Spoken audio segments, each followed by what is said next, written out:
ladies and gentlemen. Apologies for that. Hi.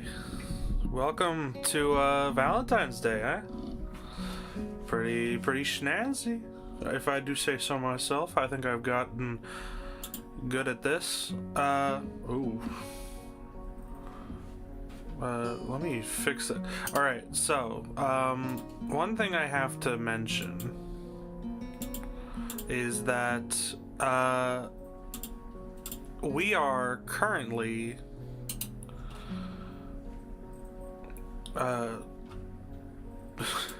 sorry, I have a bit to restructure here, because today marks the first day that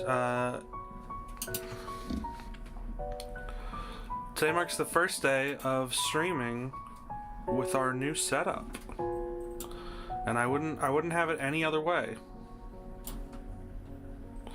I think this is a wonderful way to start, or maybe not this specifically, but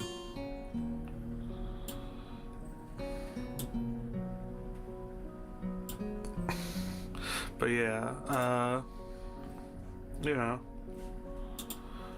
Now let me just.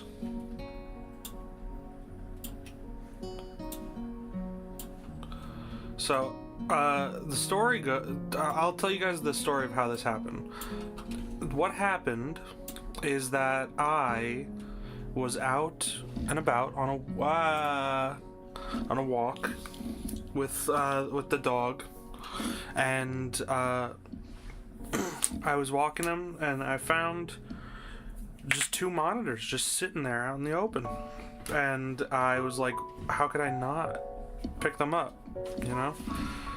I'm just gonna click on the options to make sure. Okay, yeah, I don't think we're gonna get that far today, but yeah. Happy Valentine's Day. Yeah, Valentine's falls on a Friday today. That's crazy. Oh my god, there's so much space to work with. I can move either of these anywhere, and it really doesn't matter. That's crazy, dude. I have so much control over my space right now. This is kind of beautiful. I'm like almost emotional at the fact that I can just, like, you know, I can overlay, maybe not it perfectly, because, you know, then there's a little bit of overhang here, but wow, it's like, I don't know why the amount of screen real estate that this monitor gives me is way more than my TV. But yeah, Valentine's Day, eh? Once again, we're here on stream doing this because we got nothing better to do. But I did do some fun stuff yesterday, so I'll tell you about it.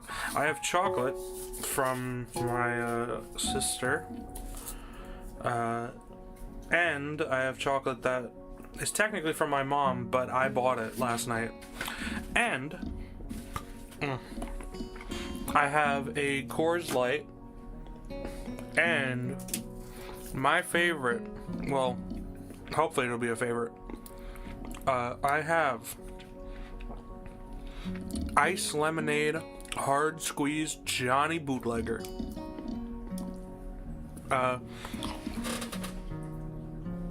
For those of you who know me in real life, you might have known that I had Bootlegger once. I had a Fruit Punch Bootlegger once, and I saved the bottle as a bedside flask. So that's what we're eating today. It's tearing the fuck out of my Outback Steakhouse coaster that I stole. Also, for all you water willies, I have my water as usual.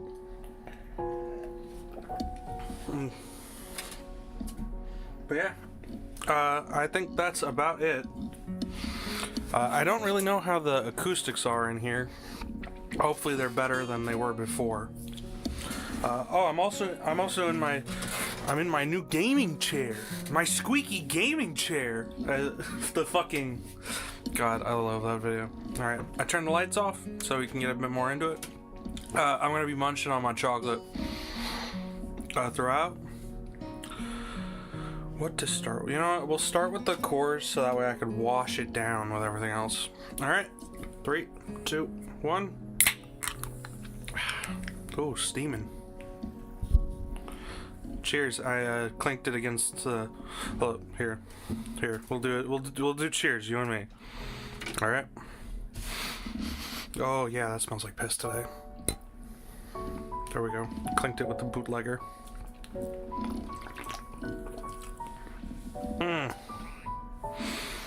Just as bad as I expected. You know, once you have a Modeo, you can't have a course. It just doesn't work like that. 14th. I think this was where we left off. Alright. The sound of an alarm pulls me out of a fitful slumber and into the unpleasant state of wakefulness. I linger under the blanket for a few minutes, gathering the energy to rise up while making excuses for why I haven't. Honestly, I wouldn't mind staying here for all day. School is surprisingly exhausting. After a long pause, and the culture shock still has not faded, I think. Still, despite getting an impression that skipping class is easy here, I don't think they're gonna let me get away that easily. And the nurse is bound to keep breathing down my neck with the talk of exercising as well. So eventually I do rise, swallow the morning medications, and put on my old soccer clothing. Thanks to my condition, I was exempt from taking part in gym classes at Yamaku. So I didn't get issued with a gym outfit. I'd order some to cover such a contingency, but wearing my old soccer clothes is kind of nostalgic. I can't use them for that anymore, so maybe they can get a new life this way. A bit like me. After all, if I'm gonna start taking care of myself, I can't afford to slack around. I'll start from the basics. Basics which include keeping the rest of my body in shape along with what little I can do to strengthen my heart. Maybe I can go back to something approaching a normal life. Or at least something where I'm less likely to fall over dead at any minute. Surprised to discover that I'm not the only one present at the track. Not just that, but it's a face I've seen before. The prosthetic leg girl who bowled me over in the hallway yesterday is running on the track lithely like a half-mechanized gazelle. What was her name again? It was a short one, but I can't remember. She seems to be running laps at a somewhat easy lope, her prosthetic legs clacking rhythmically on the hard track surface. I wonder what reason she has for running this early in the morning. Maybe it's something akin to mine, and the nurse is oppressing the poor girl to jog like he's oppressing me. I certainly wouldn't be here if it weren't for my health, and his prompting me to do so. And even with things being like they are, it's only because I wanted to get it out of the way early. The fact that I would be less likely to encounter someone who would witness my pitiful attempts to get in shape was merely a happy accident. I'd leave, but it seems that my former assailant noticed me on her last lap. She waves at me cheerfully and jogs over. Morning! Your name's Hisao, right? I don't remember what the voices I gave for them were. I'm gonna grab myself a lint. I don't know how you're supposed to pronounce this. Lint. L-I-N-D-T. I got the cookies and cream one. Because, you know. I like me an Oreo. Pop this in my mouth real quick. Oh.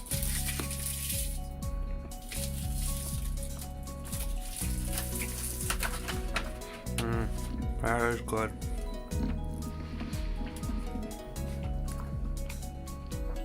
She grinned, seemingly pleased she'd remembered my name. You may not remember me. Emmy, I knocked you over in the hall yesterday. Miss Ibarazaki. She imitates Misha imitating Shizune, failing to get the same kind of subdued lilt into her high-pitched voice. How could I forget such a blunt introduction?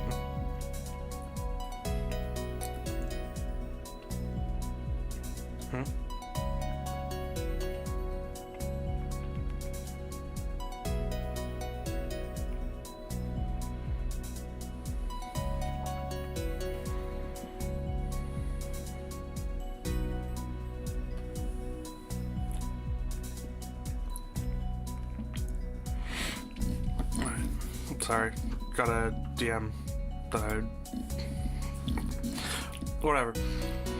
Emmy has the decency to look vaguely apologetic for a moment before giggling.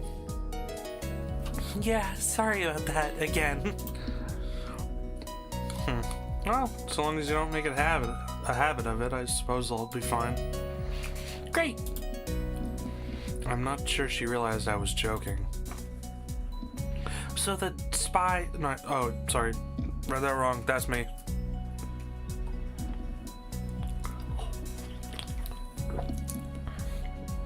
Should I really be drinking in this hot-ass closet? Probably not. But, as they say, fuck it, we ball. So the spy consultant, the nurse, was talking about... Is that actually you? That's right. Oh, I was expecting someone from the nursing staff, to be honest. What are you saying? I don't look like I could be a spy? No, this is more like a relief. I was afraid you would have someone to watch my every move. Unless you're here to do exactly that. No, I'm here for my own reasons. The nurse just asked me if I had seen a messy-haired transfer student who looked like he's kind of lost around the track. So, why are you down here? Emmy strikes a dramatic pose. Training! For what? Track! Ah, I see. You're on the track team then. Emmy nods enthusiastically. Yep, I'm one of the better runners too. And modest about it, too. Hey, you should join up. It's good exercise, you know? I think that much activity is probably out of the question for me. Nah, I'm not even sure I really like running all that much. Plus, I'm just not into organized sports, you know? It's true. I never really got that much into soccer. I mean, I'd run around with my friends and all, but that was really the only reason I ever played. It wasn't for the glory or to be found on the field, that's for sure. Abby seems to understand my meaning. I see. Not that into the whole organization thing. But now that you're here, I guess we're gonna run together, huh? What? Sure, I guess. Emmy seems pleased. Are you gonna warm up? Real men don't warm up. Oh no, you always should warm up. Bad as how. She scolds me enthusiastically, but then smiles and leans closer. I hate warming up too. She laughs suddenly. Heck, I don't even have to stretch my leg. Heck, and I don't even have to stretch my legs. As if to confirm her statement, she bounces up and down a couple times, giving a passing impression of standing on a pair of springs. Her leg blades seem to be quite elastic. Let's go! So we both take off around the track, and I can immediately see that she wasn't lying about being good at running. Emmy moves fluidly, throwing herself into a run with a sort of wild abandon. I find myself concentrating more on running properly. Hands spread, right? And something about hitting on the balls of your feet rather than the heels. I try to match my stride to Emmy's, but it's pretty difficult. Apparently, I'm not very good at it. Maybe Emmy could help me with that sometime. I'm really not feeling up to more than a couple of laps today, and slow to walk pretty quickly. Emmy keeps running, and doesn't seem to notice I've stopped until she passes me a second time. She quickly skids to a halt, breathing steadily in contrast to my own somewhat gasping demeanor. Finished already? I hang my head ruefully. Yeah, I'm not in very good shape right now. Emmy nods and grins at me again. She seems to do a lot of smiling. Well, important thing is you started, right? Next time you just have to try to hold out longer, and then longer, and eventually you'll be great. Fuck if I don't know that, huh?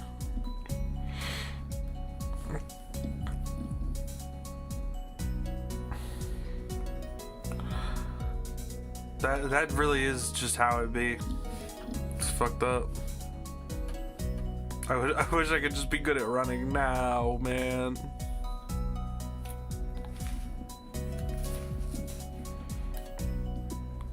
I gotta turn my phone off. Hold up. There, no distractions from it. I'll keep that in mind. But I think right now I'm gonna go get ready for class. Shouldn't you? Emmy shrugs unconcernedly. Nah, I got plenty of time. I noticed that she's not wearing a watch. Are you sure? Another careless shrug. Not really, but I gotta finish my routine. See you later, Hisao. Yeah, see ya. I'm not sure whether this morning's experiment was a success or failure, but I'll admit, I do feel slightly good about getting out there this morning. And like Emmy said, I just need to keep at it in order to get better, right? Practice makes perfect, or something like that. It's nice to at least feel like I've taken some semblance of control over my own healthcare. I'll have to keep this up. I head back to the dorms and to wash and change into my uniform, trying to resist the urge to take a really long and hot shower. I'm tired from all the running, so I just want to unwind. But I don't want to break my slowly building routine of getting to school before the morning rush. After taking a long shower anyway, I dry myself off and get out of the stall to put on my clothes. Out of nowhere, a shadow appears within the mist, looming and radiating malicious intent. It bursts through the fog. Sup? What are you doing here? What the hell? You scared me. What's your problem? Should be asking you that. I've been looking for you all over the place, man. What do you mean, all over the place? I want to ask if he's been looking for me like that, stark naked, but hold my tongue back. I finally realize that I'm still naked too and quickly hold my shirt up in front of me, but Kenji doesn't seem to notice the thing. His glasses are fogged up, but then why doesn't he wipe them off? Is his vision so bad it's like he's perpetually seeing through fog? You know your room, and yeah, that's it. Yeah, I mean, I still had to get up, though. Whatever, it's not important. Can I borrow some money? He puts on an innocent face and looks away, trying very hard to look casual. It doesn't work. He's as transparent as his window pane-sized glasses. Talking neutrally like this, wearing nothing, feels awkward. Actually, somehow it's even more awkward to be naked in front of someone when they can't see me being naked. To say nothing of the fact that he's naked as well. Try to brush the feeling off with little success. Money? Sure. Oof. Strong today. Awesome. Wait, why do you need it? Can you just give it to me because I had the goodwill to not run through your pockets while you were in the shower? I could have, but I exercised restraint, and in the end, isn't it the thought that counts? Come on, be a pal.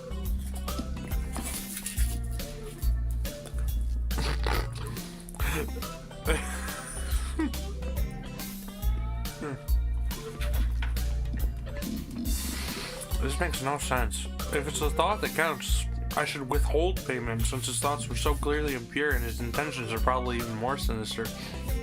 since he can't tell me what they are. As I say as much to him.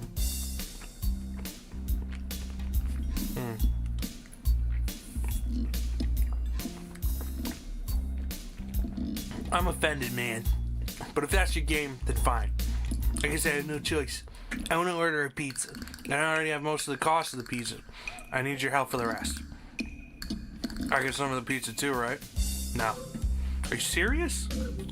Yeah, I would give you some, but you have class. You don't have time to eat a pizza. How about you? I'm not going to class. I have to wait for the pizza and pay the guy and then eat it. It's not easy. You have to attain pizza stealthily if you don't want everyone else to see you. And the pizza. And they'll ask for a slice. It's a hard world out there. Everyone wants a piece. Then you're left pizzaless in an unforgiving world. It's happened before. That's how I know. Every day I plan vengeance.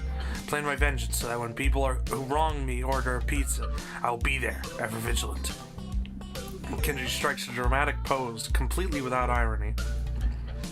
But yeah, I only need like 400 yen. Please, you're my only hope. I can't go outside and buy my own pizza. It's too far. I try not to go out unless it's absolutely necessary. Let me tell you what happened the last time I went out without carefully planning it out in advance. I was outside. Can't remember what I was doing.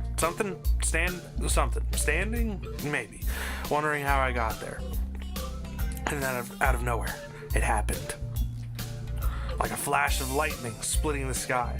Like how you split a sandwich into 2 equal pieces to make it more manageable to hold and eat. A bird crapped on my head. This is the second most shocking moment of my life. What was the first? He ignores me, keeps going. I'm gonna grab him and shake him. Is he just trying to keep momentum? I'll go with that, even if it's more likely he just didn't hear me. It was like in the openings to some kind of anime show. You know, there's always the part where the main dude's fighting his rival and they fly at each other, clash swords, and there's like big dramatic colors and auras and zoom. It was like that, but with shit. Okay. So yeah, I need some money, please. Don't leave me hanging, man. I only need 1,000 yen. I thought it was 400. Okay. What? I'll pay you back, I swear. You better. That's what it means to borrow stuff. I don't know when I'll be able to pay you back. You have a week. Kenji winces and makes a noise like a dying cow. A particularly disturbing fact given this bathroom is conducting freely. You're not supposed to be so tight-ass about money between brothers in arms, man. Men haven't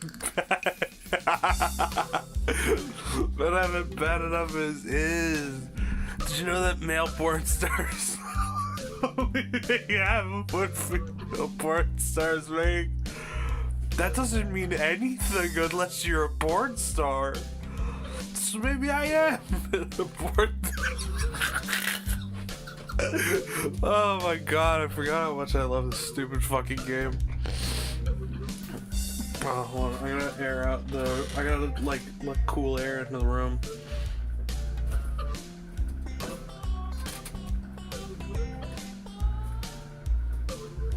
Oh, that's good. I have the window open. And closed. So maybe I am a porn star on the side, struggling to make ends meet as I fight the feminist agenda. And you can't even spot me, you grubs, you bastard. Nobody understands. Nobody. Wouldn't feminists be against pornography in the first place? The feminist agenda stuff again. This stuff is important. I can see that you don't give a shit, but this is serious here. Fucking Christ.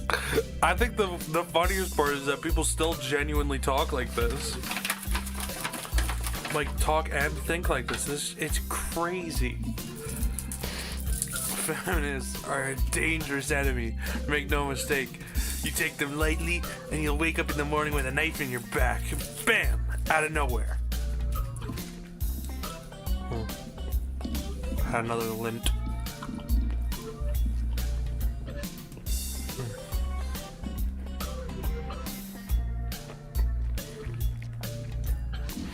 How do you wake up in the morning if someone stabbed you in your sleep? Women are terrible at stabbing things. I thought you just said don't take them lightly. Well, I mean, don't take them lightly for the big things. Individually, they're not a threat, but if there was some kind of war, like a big war with men on one side and feminist forces on the other, it would be pretty ugly. And that day will come when the feminists come out of their central top secret worldwide feminist headquarters and say, "It's on now, motherfuckers." Oh my fucking god. You're being ridiculous. There's no worldwide feminist headquarters building. Where would they even hide that? I mean, it'd have to be massive. You couldn't hide that on Earth. Someone would notice a big fortress with women only in it. Who said it was on Earth?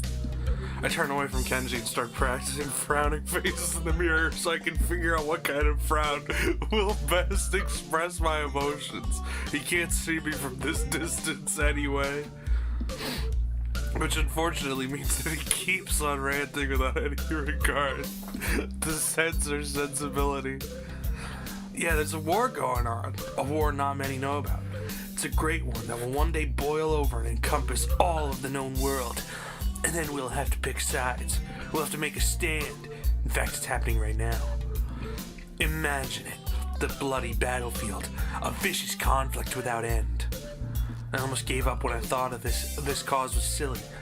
When I grew tired of the bleakness of our fight. When I mistook the time the power went out for a feminist raid and thought the end was near. Fucking god, dude. But then I realized that if I gave up, it'd be all over. And I was like, whoa. And I knew I had to get serious. Because I'm the last sane man in an insane world. It's about duty. It must be a pretty shitty movement if it all hinges on one naked guy ranting in a bathroom at another naked guy. So can I have the money? It's blocking the way out. It's getting cold because I'm still naked and I want to go to the class. So I agree to spot him the money. Awesome, thanks, dude. We should go bowling later on. Bowling? Yeah, it's the ultimate sport. Almost no women bowlers either, making it also the manliest sport. Should I wear my pink bowling shirt with matching shoes or pastel green with flower accents? There are bowling clothes? Maybe. Anyway, you had better pay me back. I can pay you back in stuff, right? I don't have the time to ask him to elaborate on what that means. I don't know. I have to get to class. You're kind of in the way. Oh, sorry, yeah. I don't want to hold you up. I have some stuff to do myself. The time has come. Time for what? I just like saying that. Okay, now the time has really come. For what? I have to use the bathroom. Get out of it. I was just going to. And what does that mean? It's a big bathroom. So, I have to be alone or I can't go. The pressure. Okay, what if someone else comes in? I'll think of something. I give him my practice frown and it looks kind of silly reflected in his glasses. He either doesn't notice or doesn't see. Anyways, so I get dressed and run back to my room, feeling as though an eternity has passed since I woke up. Oh my god. Fucking Kenji. Oh my god. That is time I will never get back.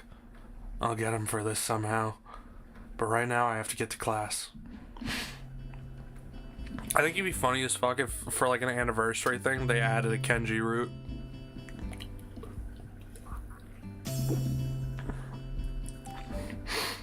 And it's just the most obnoxious thing ever. It makes you regret doing it.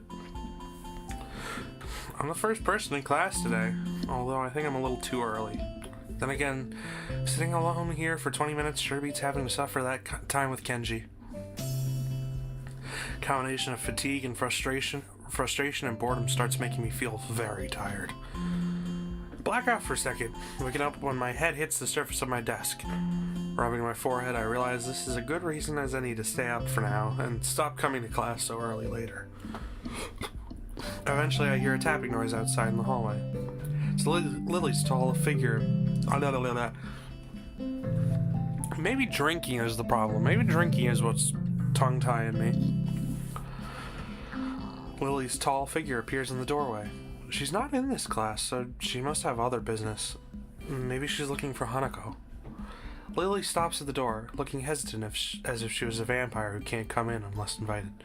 I consider doing so because she looks rather lonesome standing there. She steps in on her own accord, though, after straightening her skirt and shirt collar as if it was of importance to look prim when entering our classroom. Excuse me. She calls into the classroom with a probing, delicate voice. I realize the silence must unnerve her because of her blindness, so I break it. Good morning, Lily. It's Al. Good morning. I didn't hear you come in. I wonder if she thinks it's suspicious I didn't say anything to her before. It's likely. If I were to tell her too big a lie now, it would sink me. Oh, I was already here, just asleep until now. Oh, have you seen Hanako today by any chance? No, she seems to come in only just before the bell rings, or after that. You want me to tell her something for you? No, it's fine. It's strange, but I think we're the only two people in school right now. I didn't hear anyone else on the way here. Oh. I didn't know there was a mute button. Shouldn't have gotten up so early today, I guess. You're chastening yourself for doing something other people should. Punctuality's a good thing. I think so, anyway. It's very busy. It's a very busy morning today. The festival is coming up soon, and today is the deadline for event registration, budget reports, and any other official paperwork. It could be that everyone is trying to complete the necessary forms at the last minute. Maybe that's why it's so quiet today. Hi! Misha pops into the room with Shizune as if on cue, shouting with a loudness that makes Lily visibly flinch. Hi, Hichan! Hi.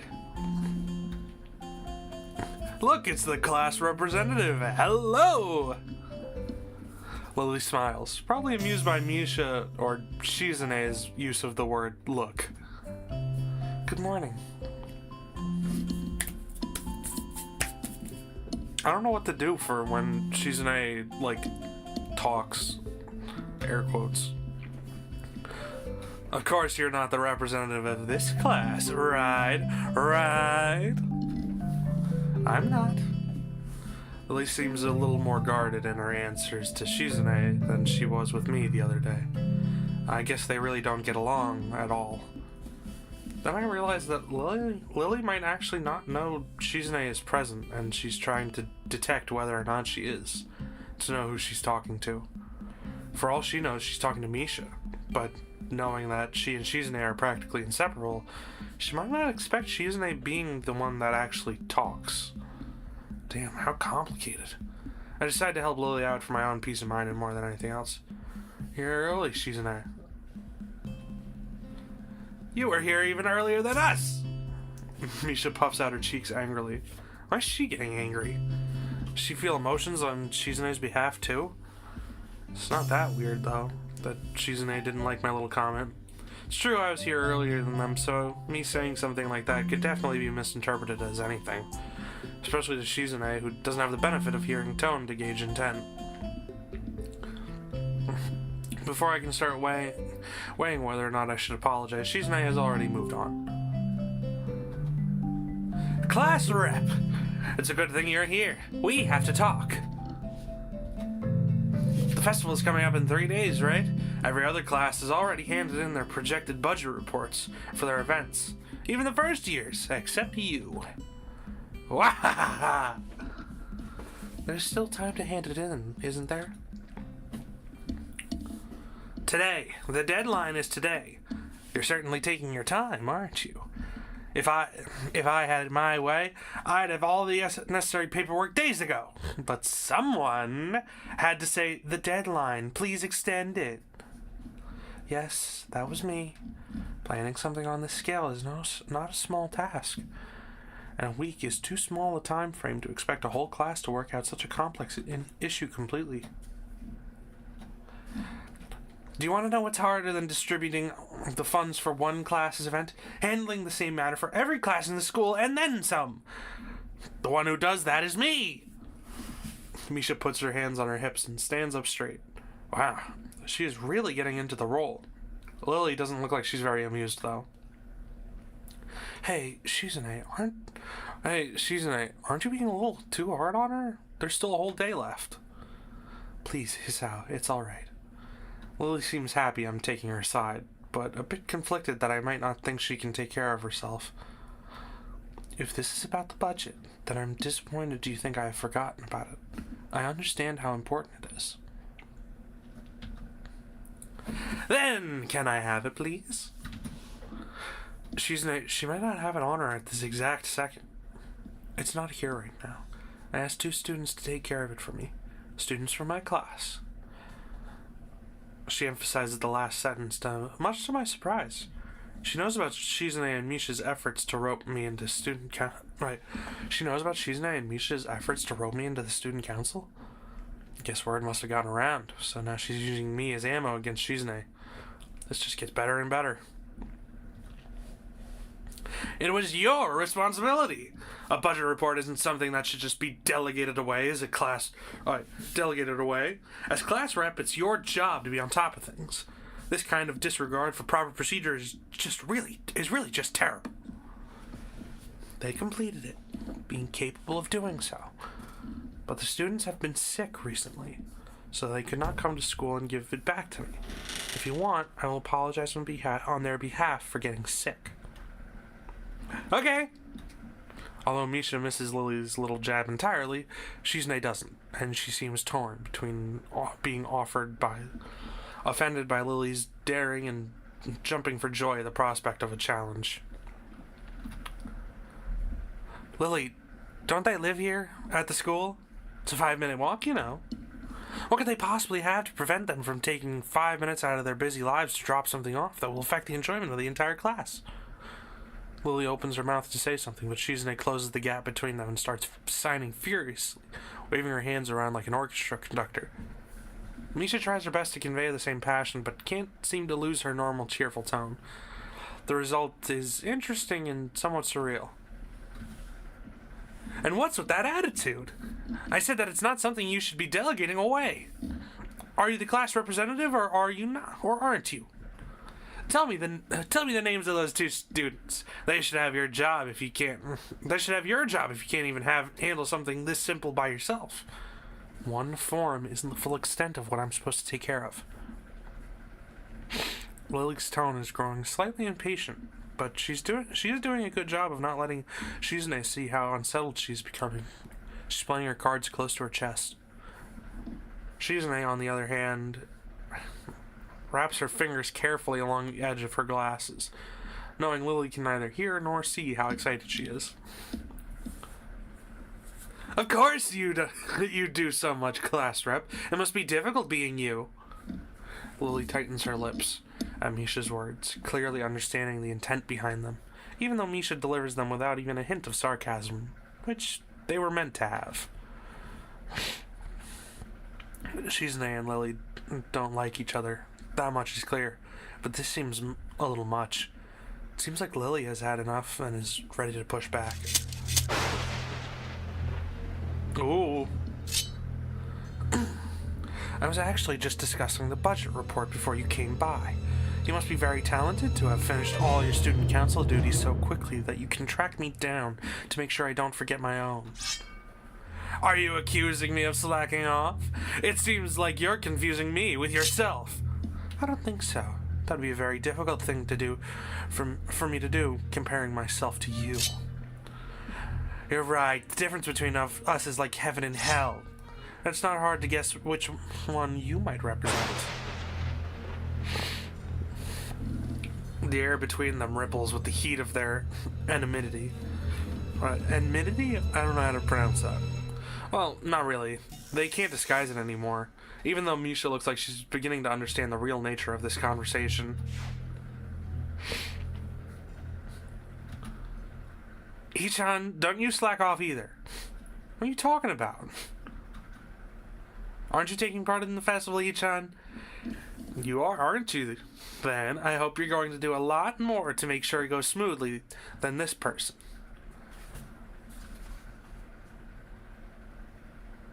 I don't understand why Shizune is suddenly getting mad at me.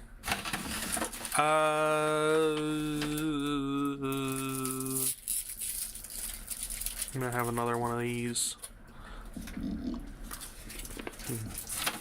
God, I really love it. It's just so easy to eat.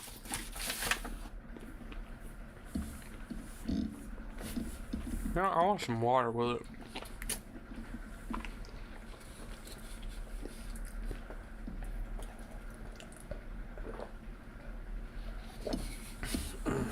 There we go. Oh, you know what? Give me a really quick second. I want to check to see if my PS Vita is 99%. Fucking no. You are charged to 100. Sorry. Can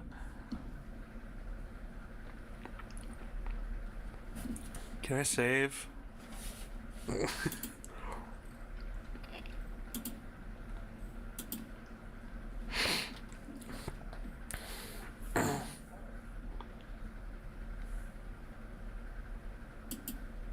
Hey, I'm the new guy, remember? It's not like I could have done much even if I wanted. That's right. You shouldn't expect a transfer student to jump right into this on his first week. Lily taking my side feels oddly comforting, so I decide to back her up too. Yeah, you're being unreasonable with us both. Excuses, excuses. Miss Class Rep has had plenty of time to deal with her report. And we repeatedly offered you a position to help with student council work, but you refused to commit yourself to making the festival a success. Yeah, but as I said back then, I'm not sure if I don't have time for this right now. No matter what I do, it'll mean being drawn into a confrontation with Shizune, and that is what she wants. Whatever, forget it. Turn my back to them. I get back to my seat and shut my ears from the finale of the argument between Lily and Shizune. Eventually, Lily leaves our classroom and Shizune and Misha seat themselves without talking to me. I can feel Shizune's eyes burning into my back. She's probably angry with me, but I'm just as angry with her. I don't get why she had to drag me into the argument. Hanako doesn't come to the morning class at all, leaving her seat looking empty and lonely in the back of the classroom. I have to tell her that Lily was looking for her if I see her later. After the events of this morning, class pretty boring in comparison. I turn the pages of my textbook lazily. That's loud, damn.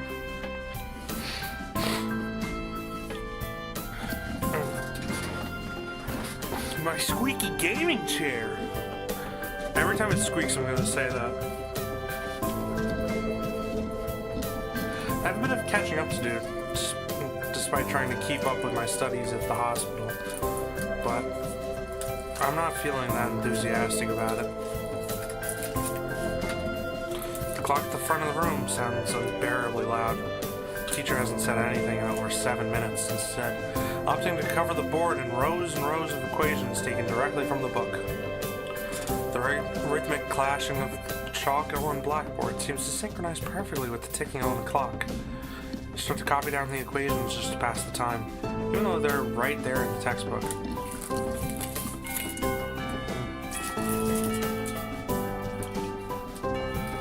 Sorry, eating.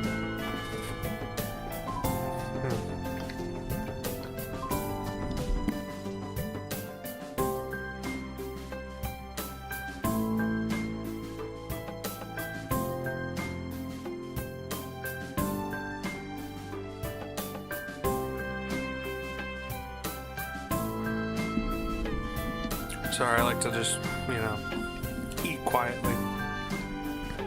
When the bell rings, I'm not in a hurry because I have nothing to do. So I stay for a while, reviewing what we covered in class today. I prefer to leave last anyways, so I don't have to deal with the crowding in the hallways. I noticed Shizune and Misha have also stayed behind, talking to someone from another class. Shizune is signing so fast that her hands make noises like swords cutting through the air. Maybe there's pentabanger in there. Misha is trying desperately to keep up, but it's clear she can barely manage to even understand her. I put my head down. Whatever they're discussing looks like serious business. Shizune signs to the point where her wrists crackle. Misha struggles to spit it out in word form. sometimes she trips over herself, like she's dealing with tongue twisters. And then on top of that, she has to sign back anything the other girl says. Seems like a rough job. Misha looks tired, like she's about to faint. Luckily for her, their business is soon finished, and the girls sit down in their seats again. I'm gonna leave the door like a little cracked, so that way some air can get in, but it's not like fucking with the acoustics. Wow, I'm so tired. She's hanging her head limply on her desk, looking exhausted. I'll use the opportunity to reconcile with Shizune a bit without getting roped into the student council thing again, though I suspect that door is now closed for me. Festival prep must be tough for you. Indeed, the people in the school seem to be taking the festival very seriously. Whenever I see people idling around before and after class, they're always talking about their plans for it. Kind of neat seeing everyone being so enthusiastic about it. I'm probably the only one who doesn't have something to do. Shizune scoffs at me at first, as if trying to decide whether to ignore or sneer at me. But in the end, she starts signing without doing either. Misha perks up, looking at her hands with slightly unfocused eyes. She signs with harsh, heavy, dramatic strokes. Misha translates her signing into speech for me. She does it so well, it's almost like Shizune is actually speaking, transmitting her thoughts directly through Misha. She must have practiced it very vigorously. Well, of course. We're in the student council, so we're pretty busy. It's an important duty of ours to ensure the success of the festival with all our strength. We would shame ourselves in front of the past student council generations if the festival were to fail. That's why there must be no flaws. I think that was encumbrances? No, nothing that might make the festival short of perfect. Shizune's passionate speech and Misha's enacting are really oddly fitting of them. Oh, hello. I look over my shoulder and see Hanako peering timidly into the classroom, most of her body hidden behind the door. Hey, playing delinquent again? Hanako blushes hard at Misha's straightforward jab, even though it was only in jest. Shizune stares at her probingly, causing Hanako to look down and start backing away to the point where only her fingers can be seen wrapped nervously around the edge of the door. Maybe she's showing her dislike of Hanako by associating her dislike of Lily? It appears so, and Hanako probably knows it as well. What is it, Hanako? Has Lily been here? Sorry, I haven't seen Sato. She came by in the morning, though. Hanako keeps looking uneasily at Shizune, who stares back at her with her usual studying gaze. What's she trying to do? Of course, Shizune isn't going to look away, and she isn't intimidating enough as it is, so I can only imagine how terrified Hanako would be. It is a little uncomfortable watching Hanako's reaction to Shizune's normal behavior. This is what happens when two people of two different extremes meet, it seems. Do you know where she is? If she has any sense in her head, she's in her classroom working on the festival project. But who knows where that woman is loitering at? Hanako nods quickly and retreats with haste. What are we talking about? Oh yeah, we're really working hard to make the festival happen. And driving other people insane along the way. Well, good luck with that. I stand up to leave, making my exit before either of them manages to berate me any more for slacking off. The halls are somewhat quiet, as expected. Everyone must be in club meetings, or at festival preparations, or both. Shizune's words about being a slacker echo in my head. I feel a bit guilty about not contributing, but I seem to lack the resolve to do something concrete about the matter. For the festival, it's too cute. Fucking alcohol scrambles your brains, kids. Don't do it. I say as I go for another drink of piss water. Yeah, no, I'm not gonna have another chocolate for a sec. For the festival, it's too late already, unless I count helping Shizune and Misha, which I naturally don't. And clubs, I don't know. Maybe I'm not a club type of person. Halfway through the way from the school building to the dorms, I spot a figure in front of the dorms. It's Rin. Looks like she's working on her mural today too. I'll go over to her, but she doesn't seem to notice me approaching.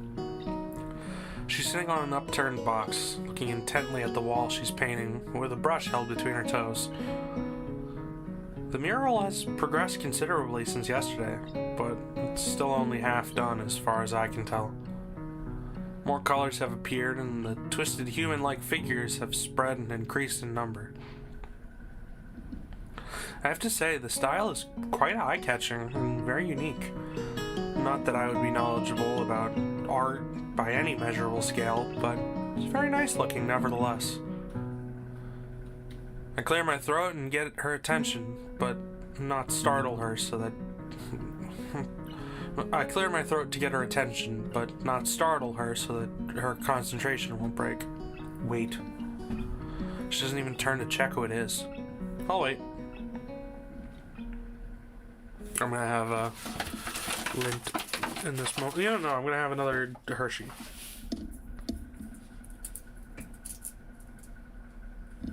Why did the music die? Why did the music cut out? That's ominous.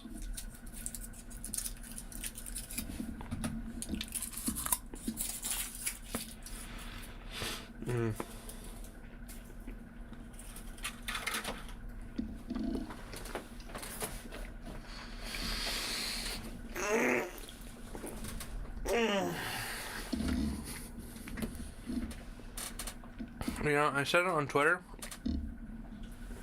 If it came down between white chocolate, dark chocolate, milk chocolate, I'd get rid of milk chocolate.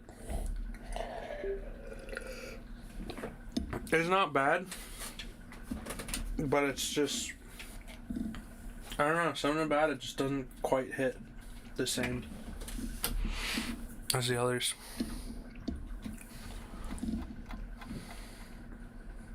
"15 minutes later, I decide that her concentration is indeed unbroken, and also that I have waited long enough to warrant poking her gently on the shoulder to remind her of my presence. Rin turns her head mechanically to my direction, ending up staring at my crotch level. Oh, c'est ça. She can tell? I would feel a lot less comfortable if she would look at my face. An astute observation. Hard at work, I see. Conversation starts as if I hadn't been there for a quarter of an hour already, but it's not a concern. At least it starts. Looking good. It does. Layers of paint hiding other layers of paint, mixing and shaping the human figures really creates an impressive look, but Rin looks miffed. You shouldn't comment on works progress. You shouldn't comment on works in progress. 7 years of bad luck. Sounds terrible. I guess I'll take it back then. Still, it looks good. I wonder if 14 years of bad luck for thinking that. Rin turns back to look at her painting and pokes it with a big toe. Could you mix some of this color? I'm running out of it. She looks down at the half-empty bowl with the remains of the same pinkish paint in it. I didn't really intend to stay and help her with this project, though. I guess I didn't intend to do anything much. I look at Rin. She looks emptily back at me. Just this once. Rin picks up another brush and drenches it in another tone of pale red. There are dozens of similar bowls all around her working area. From the looks of the scene, she could have been sitting there for hours. I wonder if she has. That would mean she'd been skipping school, though, which I, of course, wouldn't put beyond someone like Rin. I pour a little bit of white and red in the bowl, trying to match the color with the one already on the wall. I can't seem to get it right. It's really inconvenient for her to not mix enough in the first place. Getting it to be the exact same tone will be impossible, but at least I can try to get it as close as I can. Speaking of hard work, isn't that a huge workload for you? And for you too? Such a big painting after all. Oh, I'm not old and bitter enough yet to think like that. I guess you aren't. You guessed right. Legs hurt though. I feel like slugs. Slugs made of sea slugs. Because of the position? Yeah, I like doing it in the horizontal position more, if you know what I'm talking about. But can't be helped. Can't ask the wall to lay down. Saying that, she stretches herself a little, bending her legs back and far more than a human should flex. It's astonishing how effortlessly she manages her body around. A small flinch in her otherwise blank expression. Hint of pain, maybe? As she stretches out her calves. Rin must have stamina and dexterity far above a normal person to be able to live like she does. But she's wearing out working on this. Why push yourself so much? Take a break, or something at least. Continue tomorrow if it's bad. This gives her a pause. A long one too, feeling like a mental yawn. I don't think so, Hisao. I'm not pushing myself. Sure looks like you are. No, it's not about pushing or pulling or anything related to that kind of thing. There's this boy. A boy? Yes. Where? At the art club. And? He's blind. Oh, how can you paint if you're blind? No idea. So why is he there? What's the point? He is there. She really should speak more than one word at a time to make this feel more like a discussion and less like an interrogation. He can't really do anything that you'd call art, right? But he comes there anyway and he paints. Why? I don't know. Why? I don't know. That's why I asked. So? He doesn't paint often, but I think his paintings are very interesting. I'm sure they are. I once tried that, painting with my eyes closed. It wasn't too interesting. And cleaning up the floor took ages. Didn't try it again. But he is coming, and becoming better at sculpting. I see. Maybe she was trying to make a point with this. Maybe she forgot she had one. It seems like the art club is full of interesting people. Not really. Pretty blunt statement. She totally misses the sarcasm. No? Just like I said, not very interesting. I usually don't have much interest in people who are not interesting. Maybe you have. Maybe. But that boy is interesting. Maybe I'm like that boy. Or maybe you are. Maybe everyone is. Doing things you can't do just because you can. It's pretty thick. That's pretty deep. And that's pretty deep, I think. And I tell that to her. You're a deep one. Nah, I'm a really shallow and thoughtless person. People say that to me all the time. Did you know I can only think of 4 things at the same time? No, but now I do. Right now, I'm thinking of the second floor girl's toilet, ice cream flavored ice cream, the middle toe, and a haircut. I'm gonna need a haircut. The fucking PNG, like, shaking. She shakes her head vigorously around, letting her short and messy hair ruffle wildly around. I can see that doing it is something she likes to do.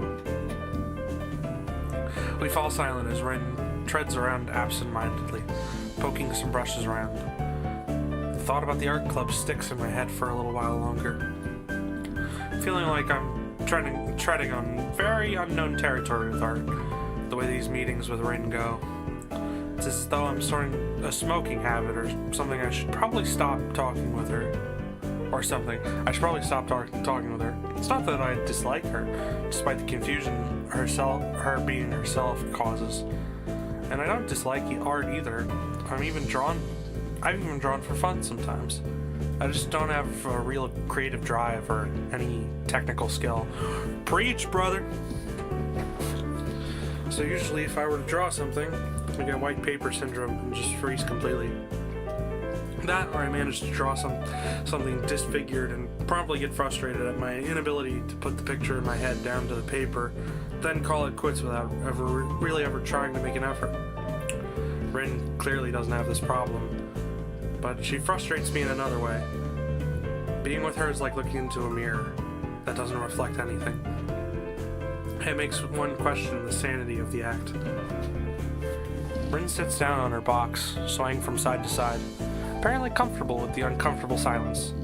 She's staring at me again, or maybe over my shoulder? I can't quite figure out where her eyes are focused. I'm thinking of leaving so she can carry on with her work undistracted, and that I can do whatever I'm going to do alone.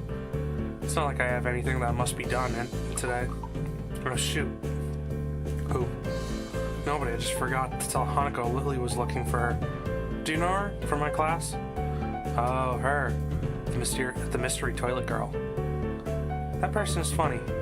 I saw her going to the toilet 5 times during one recess 3 weeks ago. I'm sure it's the world record. It is very mysterious. That's why you call her the mystery toilet girl? What other reason could there possibly be? Well, if there is, it's an eternal mystery. I didn't follow her in there. Maybe it was the week before that? Could have been. Looking at her makes me hungry. Don't say that. At least not around her. Rin turns to me blankly as if she's not sure why I reproved her. But she doesn't acknowledge understanding any more than before, so I give up at this point. So you want to go eat dinner then? No, not yet. Rin has turned her hungry gaze back to the wall, looking slightly more energetic, or at least slightly less lethargic than she did before. It's as if the wall is an opponent she has to vanquish, something she must overcome before she can indulge in her dinner. This is the feeling I get. A weird sense of empathy overcomes me and makes me smile a little to myself. For all her oddity, Rin is pretty cool after all. I'll be going anyway. Have fun. Rin has already grasped a brush and is dipping it into fresh paint, so of course she can't hear me anymore, or doesn't answer anything even if she does.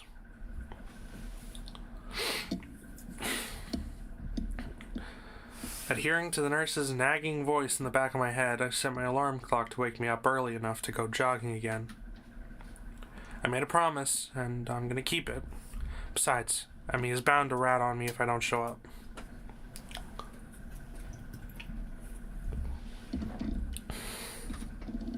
But it's not all that bad.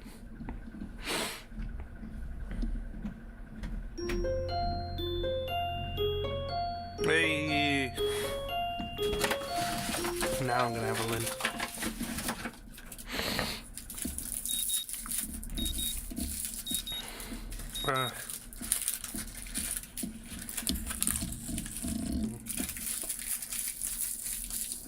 I'm gonna count that as a point where I can save.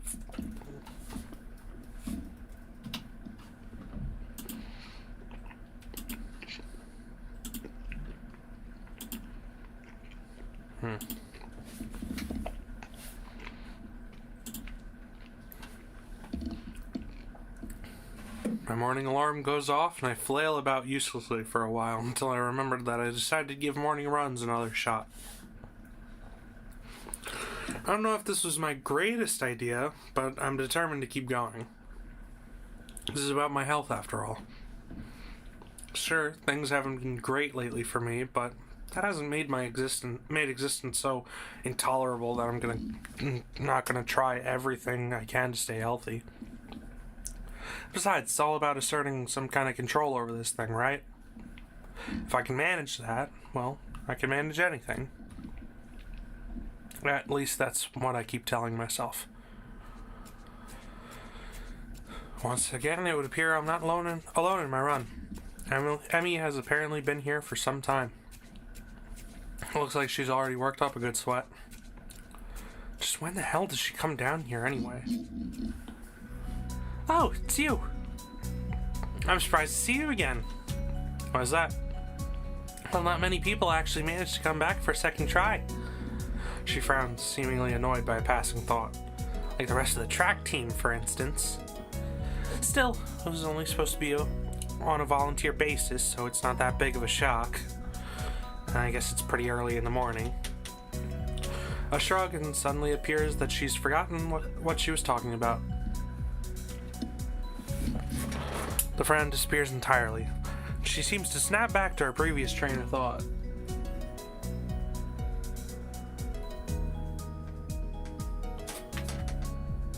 There we go. So, come on then. What? You're here to run again, right? Well, yeah. So come on. I find myself suddenly grabbed and yanked onto the track. So, you know, no, I already lost the joke. I was gonna make a Drake joke. Things seem to be set on mirroring yesterday's run. That is, I seem to be struggling while Emmy moves with an effortlessness that I find enviable. It's incredibly bothersome to be so easily worn out.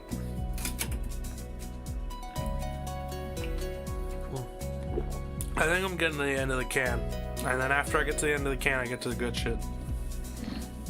I know I should be patient, work towards things gradually, but it's difficult to stay positive about this. We ran around the track and started on our second lap. Emmy seems to have grown impatient, keeping pace with me, and begins to pull away. This is where I gave out yesterday. Will I be able to do more? This feels like going on the path for Emmy. I'm gonna save. And we're gonna go for it. What am I doing here? I'm really just gonna fold and let Emmy pull ahead? I speed up. The second lap's done quickly, and without even considering it, I keep going. Emmy looks back over her shoulder at me and grins. Still going? Wouldn't want you to think I'm out of shape. Emmy laughs, without breaking her stride no less, and speeds up even more. Well, if this is the way we're gonna play things, I increase my own pace as well. I can feel my lungs burning and my legs starting to question just what the hell I think I'm doing. Lactic acid screaming up in my muscles, but I close my ears. I can't let myself fall behind, because that would be a loss. The rational voice in my head inquires mildly just when we started playing a game. I'd answer it, but I'm having a lot of trouble thinking it at present. She's so fast.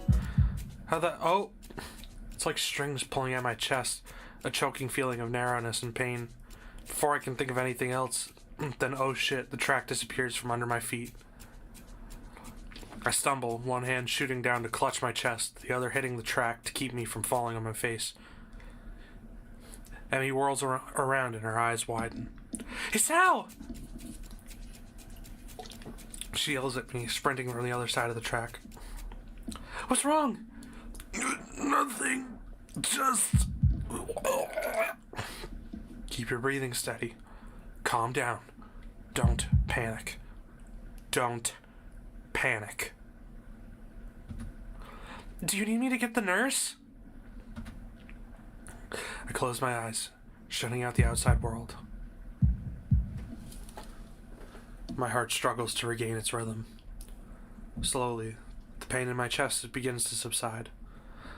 Soon it's gone, like nothing happened. It was nothing? No, something happened there.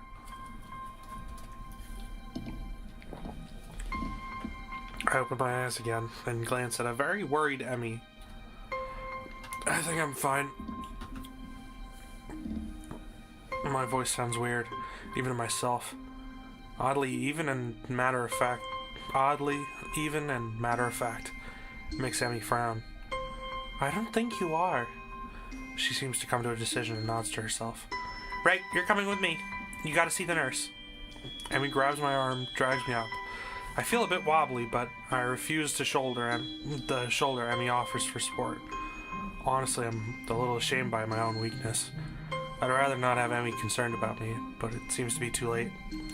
Hell, I'd rather not have anyone concerned about my condition, though at this point, it seems to be too late for that as well. I'd like to be able to deal with the whole thing on my own, without being a bother to anyone else. While I'm wishing for things, I'd rather not have this condition in the first place. Nurse! Emmy crashes into the office without knocking, but it doesn't alarm the nurse in the least. Morning, sunshine. Why the fuck did I turn him southern? What voice did I use for him before? Did I do like an Arthur Morgan? Morning sunshine. No. Do like a banjo because we go.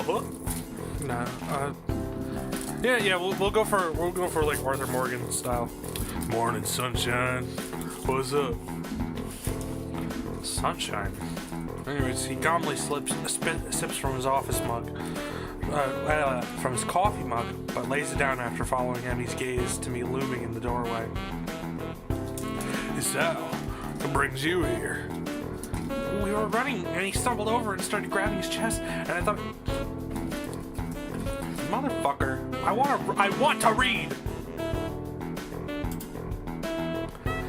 Chest, and I thought I'd come get you and make him wait there, but he said he was okay, but then I thought you should see him anyways, and... Okay. Easy there, Emmy. Calm down. So, what happened? I don't know. We were running, and then my chest started hurting like that time before, but it went away after a few seconds. It was just a flutter or something. The nurse frowns, as if to say that just a flutter is some kind of oxymoron. I didn't mean quite this when I suggested to get some exercise. You gotta be more careful, Sal. I was being careful, I just... Come to think of it, I just got into a race with a member of the track team. Doesn't seem as well reasoned as I thought it would. You just what? That is... I was racing Emmy.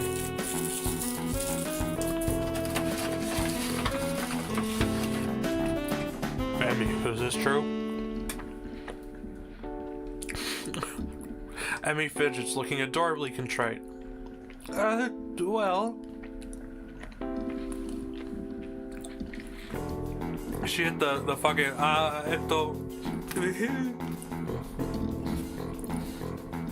Finally, she can't seem to bring herself to say it aloud, and merely nods. The nurse sighs and rubs at his forehead with one hand tiredly. Emmy, you gotta be more sensitive to the limits of others. I don't know if he told you, but Esau has a bad heart. Getting him to race you was incredibly irresponsible. Actually, I started it. The nurse is stunned by my statement. You what? We were just running, and Emmy started to pull away, so I sped up to catch her. The nurse stares at the ceiling, mutters a prayer for patience to some god or another, and looks back down at the both of us. So you're both stupid. That's your comfort, I guess. Now come on, Sal, I gotta make sure your heart's not gonna explode or something.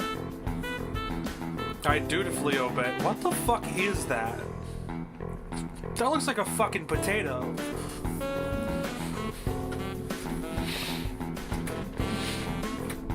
Or is it a fish? I don't know. I dutifully obey and follow him to the adjacent room where we ascertain that I am in fact not going to keel over and die. So how does it feel? I don't know. Nothing much. Tired, but it might just be from the exercise. Just stay here for a few hours and rest, and we'll see how you feel after that. I'm not going to object, so I'll lie down on the infirmary bed. A thoroughly miserable Emmy comes in after getting an earful from the nurse in the other room. I couldn't hear what he said through the closed door, but I'm sure it wasn't pleasantries. Look, I'm really sorry. I should have been more careful. Hey, you didn't know. It's not your fault. She looks awfully down and sorry, and my reassurances don't do anything much to cheer her up. I want to make it up to you. Again, with that decisive nod. So you have to come to lunch with me. I'll bring it for you, okay? Something really good. I'll start with a you don't have to, but then shut up and just nod at her when I see her face. Good. We meet on the roof. We? Yep. The weather's nice now, so the roof's a great spot for lunch, you know? I see. You'll come, right? You wouldn't deny me the chance to make it up to you. Of course not. Great. See you there. I stay afloat somewhere between asleep and awake, feeling completely drained. Not only my body, but all of me is limp and paralyzed apart from my senses. I swallow with difficulty. Hey-oh, motherfucker must be drinking Coors in the hospital bed. Oh, yeah, no, that is really hard to fucking get down. But not in like a, not in like a whiskey hard to get down, more in like a, this tastes like ass hard to get down. I swallow with difficulty and try to lie as still as I can, which in this state is not a very hard thing to do. The nurse is shuffling around on the other side of the curtains he drew to give me privacy. I can see his shadow shifting about in the sunlight. He opened the window of his office. It's windy outside. Clean white curtains flutter in the breeze, in a heavy, lazy motion, like waves. Light shifts through them slowly, half absorbing into the fabric. I close my eyes. The breeze on my face feels like the soft fabric of the curtains. I listen to the sound of my heartbeat for a moment, trying to shut out the sound of the nurse tapping away on his computer and my own heavy breathing. It's steady. Damn it, not even a week and I end up like this again. I really fucked up this time. Should have known better than to play half-baked sports star in front of a real one. Why did I try to act brave like that heart flutter was no big deal, even when it was obvious that it was? It was just a reflex, to push it away, to keep it inside. I didn't want it to happen. I didn't want Amy to see it. Stupid. Shh, I have to be more careful or I'll end up in this hospital again, or worse. It's my final thought before I give in to tiredness.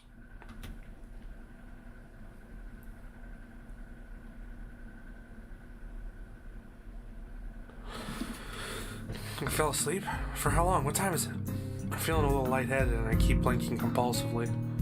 Pushing the curtains aside, I squint my eyes against the unfiltered light pouring in from the window. The texture of the canvas feels nothing like what the wind did before. The nurse looks up from his work, sitting exactly where he was before. How you feeling? I can't really tell, so I don't answer anything. I'm feeling kind of groggy from falling asleep at such a weird time. Hopefully I don't look too weird. What time is it? Me croaking the question to gain some orientation. The nurse looking at his wristwatch before answering.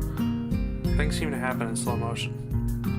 10:15. I'm trying to think for a moment what that means, but I'm not really sure. You didn't answer my question this though. Oh, fine. Climb down from the bed then, and let's see how you're doing. Don't. I try to do exactly that, only to sway dizzily when I move too fast. The nurse moves to support me by an arm and sighs. Stand up too quickly is what I was going to say. Just sit there and I'll check your pressure to make sure. My good intentions sure lasted for a long time. I shut up, embarrassed with myself, while the nurse gets busy with old-fashioned contraption in my arm. For a couple of minutes he puts it away, looking neither pleased nor unhappy. You alright? I had stopped spinning. Yeah, good. And how are the contents doing? You didn't show very good judgment out there, so... I swallowed the retort I was gonna make. It's what I was thinking to myself, but hearing it stated by somebody else makes me want to protest.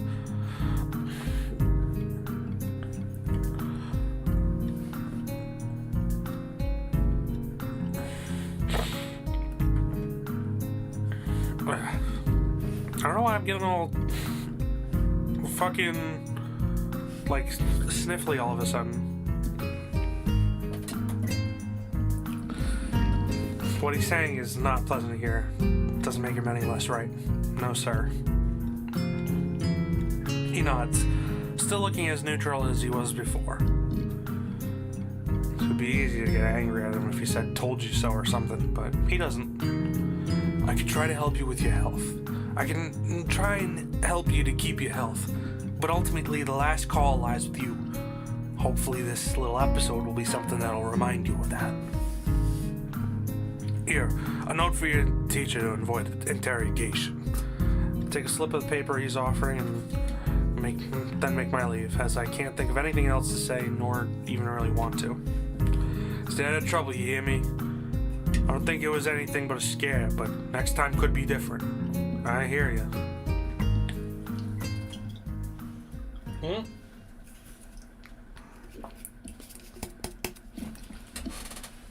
Done with the cores. Now we can get into the real shit. This is a lemonade bootlegger.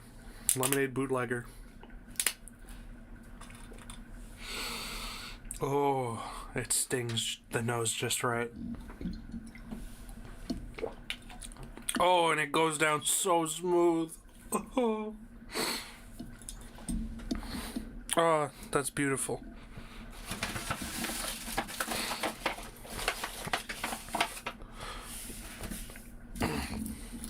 I don't know. I want to go through the milk chocolate before I go through the Lindt fully.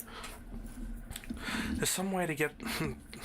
There is some way to get into the school building straight from the Aux building, but I'm not keen to find out and possibly get lost. So I go out from the exit that I know works.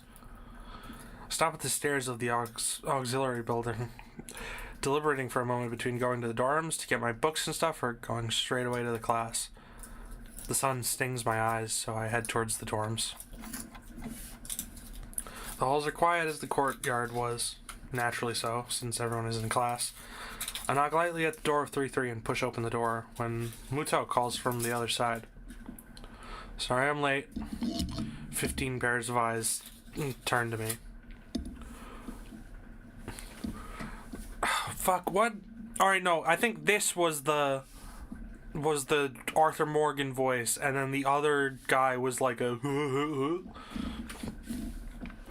what voice should I give him? You know what? I'll go with the Bond voice. Okay, yeah, no. Okay, this is good. Morning, Nakai. Muto seems to be somewhat confounded by my coming in late, as if I interrupted his flow or something. Judging from the rambling lectures his classes tend to be, that might be the case. I pass him the note the nurse gave me. Muto takes it with a nod and reads it quickly. Lifts his eyebrows and gives me a kind of stern look, but doesn't say anything, just nods solemnly again. I shrug and he gestures at me to run along, so I naturally do. Class goes on lazily. I think I'm starting to get into the rhythm of this school. I've even stopped worrying about taking notes and being overly attentive. The first days I was pretty high-strung in class. Muto finishes his lecture about electricity early, but continues without pause about the festival. So, So as you know, the festival is on the day after tomorrow. I hope everyone's projects are going to be successful this year. Have a good time, but also come Sunday. Please, keep the meaning of this festival in your minds. Games and fried food! Everyone bursts out in laughter, and so do I. Yes, thank you, Mikado.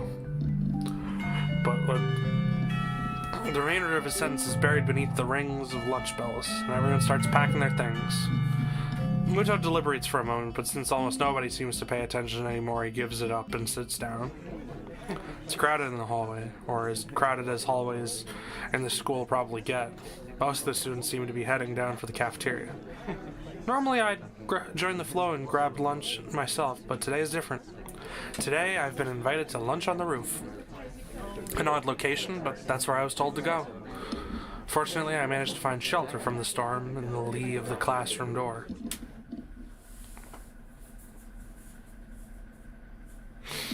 Eventually, the torrent subsides, and I step tentatively out in the hallway. Sorry, I turned on Narissa's Valentine's karaoke, and she just sounds like a bee right now.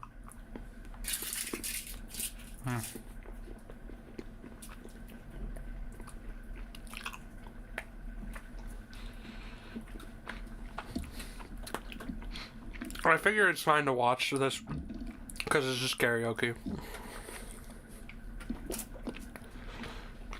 And come to me, my sweet bootlegger.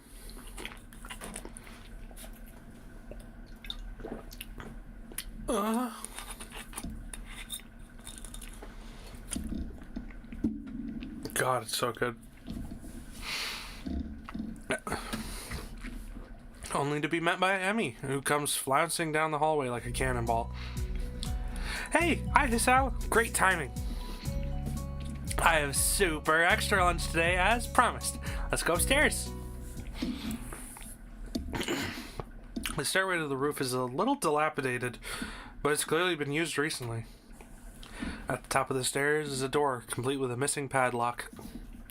I wonder who the intrepid individual was that removed the lock. Emmy shoves the door open and steps beaming into the sunlight. Oh, yeah, that makes sense. Suddenly, a tall, dark stranger appears out of nowhere, standing imposingly in front of us. Emmy flinches back, almost falling down the stairs. Hello.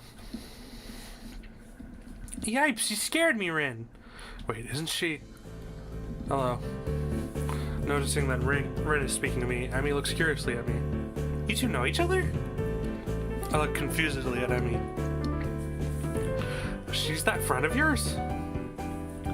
Rin has turned her gaze towards the clouds drifting above the school. I didn't know you knew this person, Emmy. The awkward silence lasts only a few seconds until Emmy lets out a tiny giggle, shrugging the coincidence off. I invited Hisao for lunch. If you know him, that's just better. Oh, does this mean I don't get food? Or did you invite him for lunch without the lunch? Neither. I have food for 3. Nice thinking. What the fuck is Narissa doing?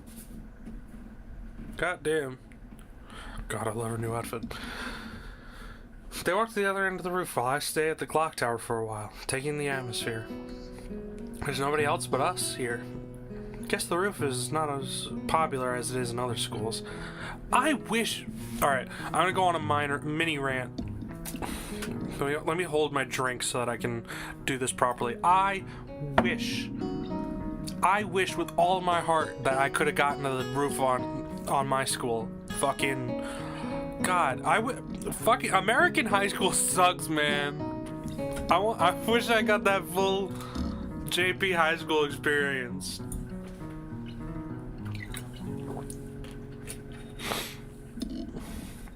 I want that. I want to eat lunch on the roof, and then, like, you know, have a moment, and then, you know, fuck, man.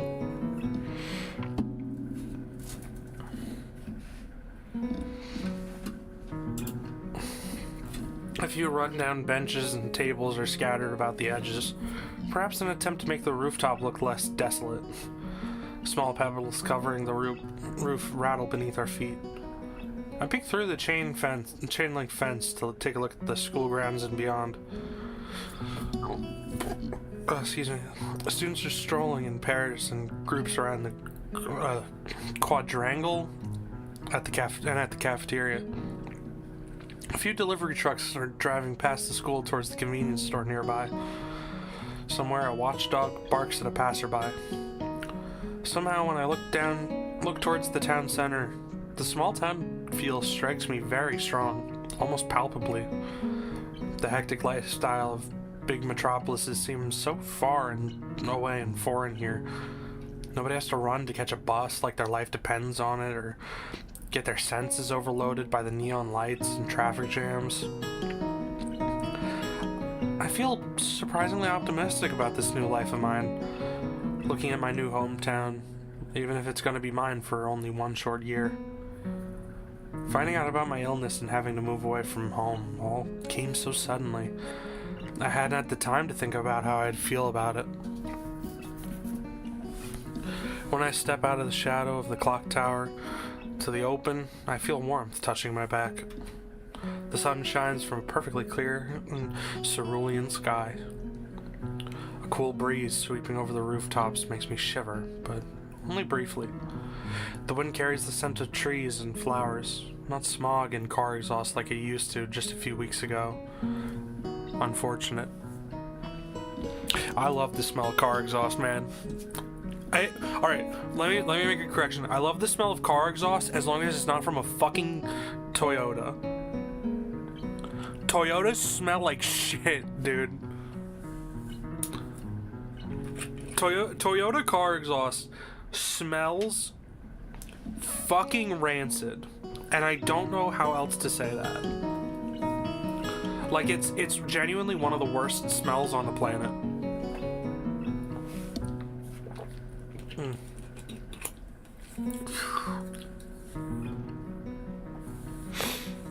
The only thing that could make today better is if I had a soju as well. Or box sake. Bro, my friend went to Japan recently, and he had box sake there. I'm so fucking I was meant to live like Kikuri. Fuck. Alright, sorry. Getting distracted. Emmy settles on a bench with Rin in tow and produces one big and two small lunchboxes from her bag. Come on, Isao. What are you waiting for? She's beckoning me to join them, making room on the already small bench.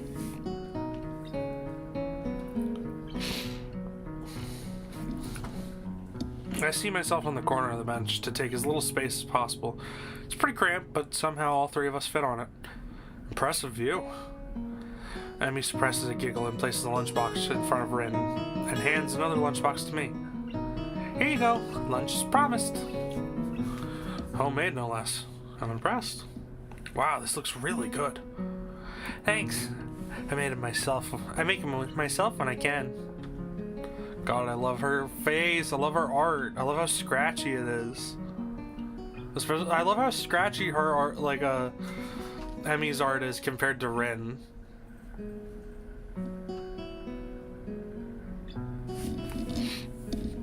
The conversation dies off as I set about the business of feeding myself.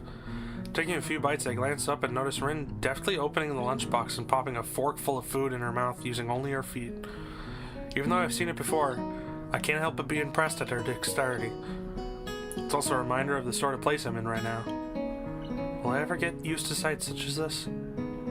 I can't decide if getting used to such a thing would be good or a bad thing either. Does getting used to this place mean I'm giving up on being a normal person? Or does it just mean that I'm becoming more understanding about those around me? I'm distracted from my thoughts by the sights of Emmy tearing into her lunch as if it insulted her ancestors. You seem pretty hungry. Emmy looks up, mouth half full, and swallows before nodding. My morning run always works up an appetite. Which is great, because then I burn through lunch pretty quickly. Helps me keep my girlish figure. What would happen if you lose it? Would you become a man? I nearly choke on my lunch trying not to laugh. It's a figure of speech. Does your figure have to run in the mornings too? Do you always talk like this? Talk like what? Like what? I think that answers my question. Never mind. So, how'd you two meet? Rin seems content to let Emmy answer this question. Someone in the housing department thought we'd complement each other well, so we were assigned rooms next to one another. Complement each other? Like shoes in a suit. Huh? Emmy giggles at my confusion. Put us together and we've got all our limbs. Get it? Ah. So I started helping Rin get ready in the mornings, and that was that. I mean, you can't help someone get dressed every morning and not get along. I see. Rin chooses this moment to interject. I have trouble with shirts. Right, that seems fairly obvious. Really? Kind of? This isn't helping, but at least Emmy seems to find the whole thing funny. That combined with the fact that Rin is genuinely curious makes me feel slightly better, yet confused. I mean, you got no arms. So putting on a shirt seems like one of those things that would be difficult. You know what? I'm just gonna stop talking now. It'll save a lot of trouble in the long run. Rin nods in what I suspect is meant to be a sage manner. Naruhone. Again. She's singing fucking September. Let me out of the goddamn shoebox.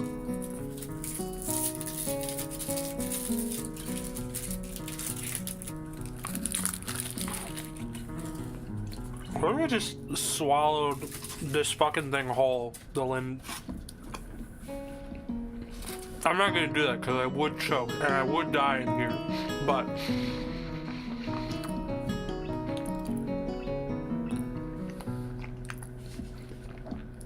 I see. The conversation dies as I turn my attention back to my lunch. It's really quite good. Amy finishes her lunch first and makes a contented noise. Ah, that was good. As she busies herself with cleaning up her lunch, Rin speaks up. I'm thirsty. Oh, I almost forgot that. Sorry. With a flourish, she reaches in her bag and removes a trio of juice boxes. She tosses me one that appears to be cranberry juice, one to Rin that appears to be some kind of strawberry milk, complete with pink color scheme, and keeps an equally pink box of some kind of fruit punch for herself. Rin dexterously stabs her straw in the top of her box and begins to drink. I'm once again impressed by how flexible she is, but this time I keep my comment to myself. Somehow I don't think either Emmy or Rin are the sorts of people who think twice about the way they work around their particular disabilities. Rin especially so. Indeed, she gives off the impression of being entirely unaware she's even missing any limbs at all.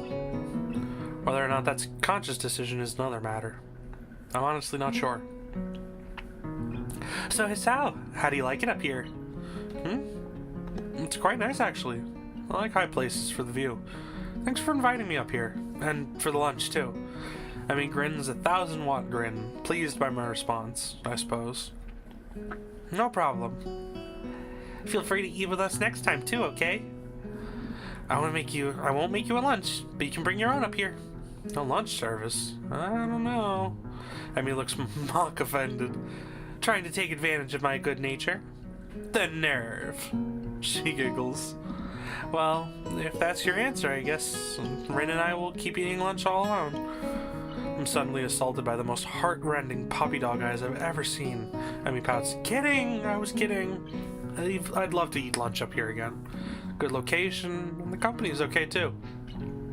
Emmy frowns a bit at my declaration of okay, but seems happy enough that I've accepted her invitation. I guess this makes us friends now. Or at least acquaintances. Up till this point, I think this is where I'm flying by the seat of my pants now, because I think last time, for those of you who don't know the channel lore or anything, I say that, but there's no lore yet. Those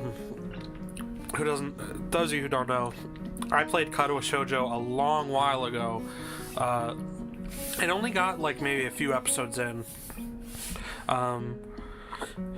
And I went for Lily the first time. She's still probably my favorite, but I really like Emmy. She's really nice. She's like up there for me. You know.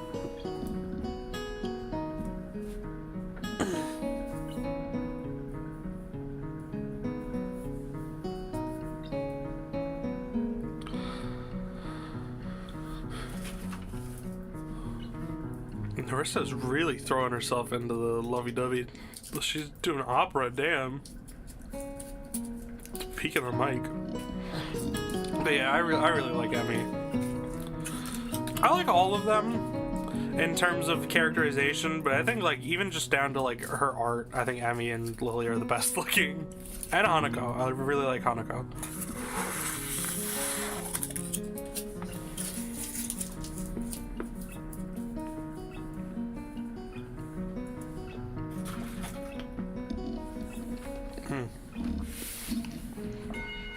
The lunch bell rings, signaling a return to downstairs.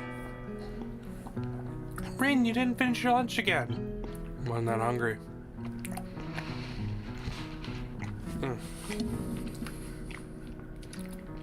If you don't eat more, you're gonna fade away. Rin shrugs as if this is an acceptable risk. Come on, we better get going. I feel like I wanna... Every time I read her lines, I just want to do like a critical voice. Hey, what's up everybody, it's Rin. Today we're going to be painting Big Poopy Butt Chungus. God, I sound like fucking pyrocynical.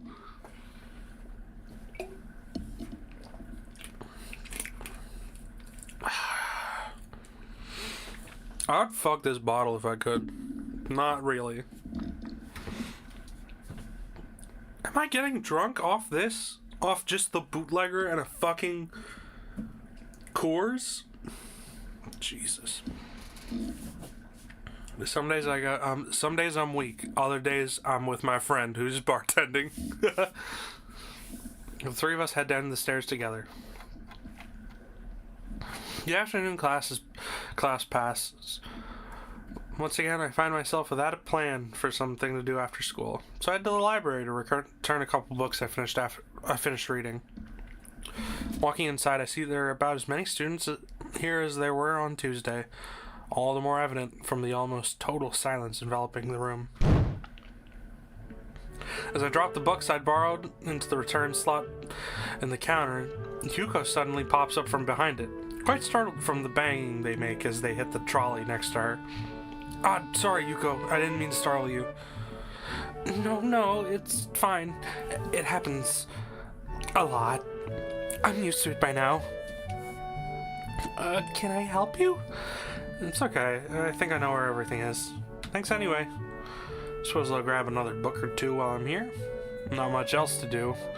And after reading so much during my stay in the hospital, it's become a hard habit to break.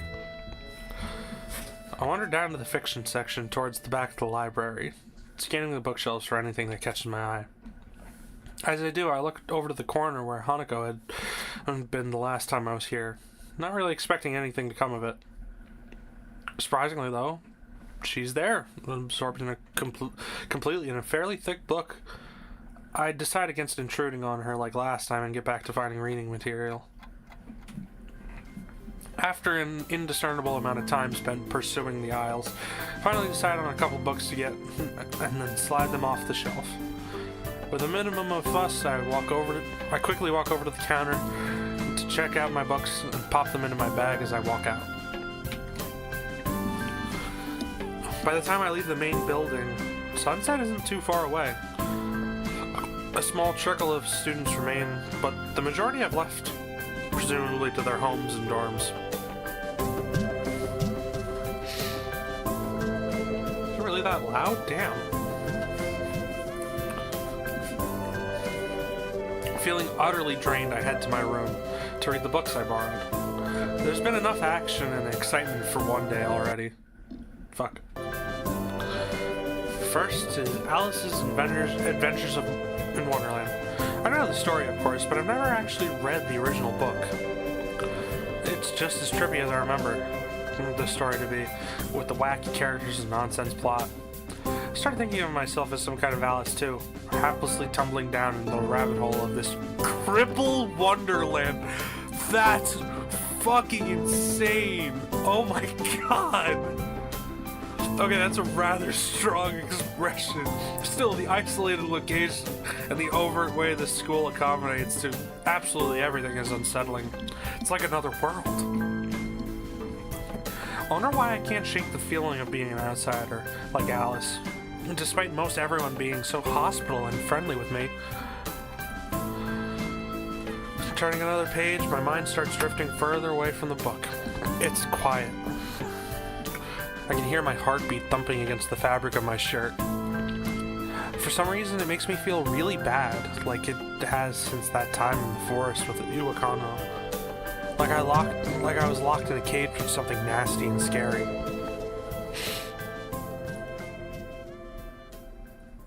I put the book down for a while and stare at the ceiling, taking my time to shake off the feeling. 200 pages later, I fall asleep.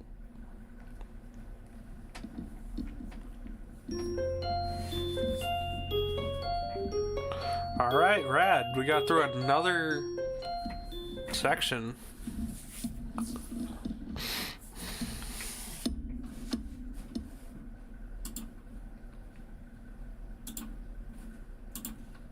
I like to save after every one of those little transition streams. Oh, that's why it's moving weird. It was on the mouse wire. Well, you know, since it's already in my hand, Oh no, I can't stop myself.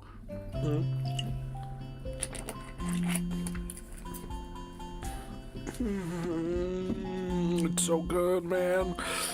I wish I could get more. The students roll into class for Saturday morning session, and each and every one of them sporting the tired eyes of people who have worked through the night. With only a day left to prepare, I suppose it's not so surprising. Thankfully, we only have to suffer through classes until the lunch break, and then our time is our own. Muto lurches into class in a tired stagger. I suppose students aren't the only people that enjoy their late Friday nights. Without saying a word, he scrawls some pages and question numbers on the board and slumps down at his desk. It's completely atypical behavior for him, but it appears that no one in the class is going to call him out on it. Wordlessly, the students shuffle their textbooks into position and get to work. Not wanting to break the trend, I do the same. Fatigue has made the class antisocial. Not a peep is heard amongst the ruffling papers. That can partially be attributed by the 2 empty seats beside me. For some reason, Misha and Shizune aren't present. Probably doing council work for the festival. I just realized Discord isn't open. That's weird.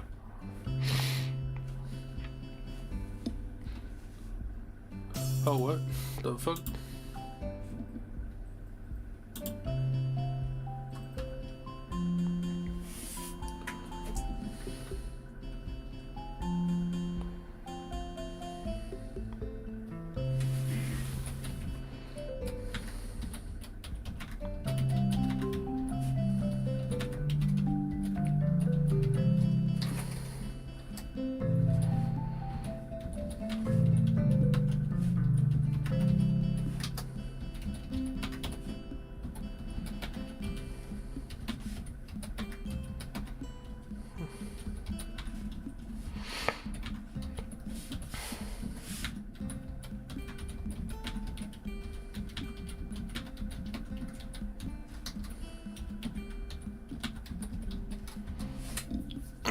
Alright.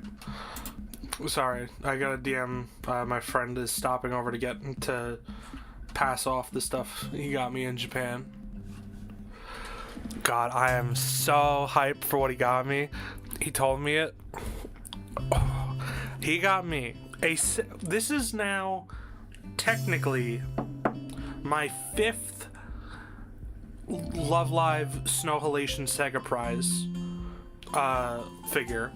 Although it is now only the 2nd that I will own physically, because my previous 3, went in the fire, which sucks because one of those was a Maki. But the other one is a genuine, real-ass Flandre Scarlet Nendoroid. That's, oh my god, I'm gonna have to do an unboxing video for that. Like, really, really have to do one.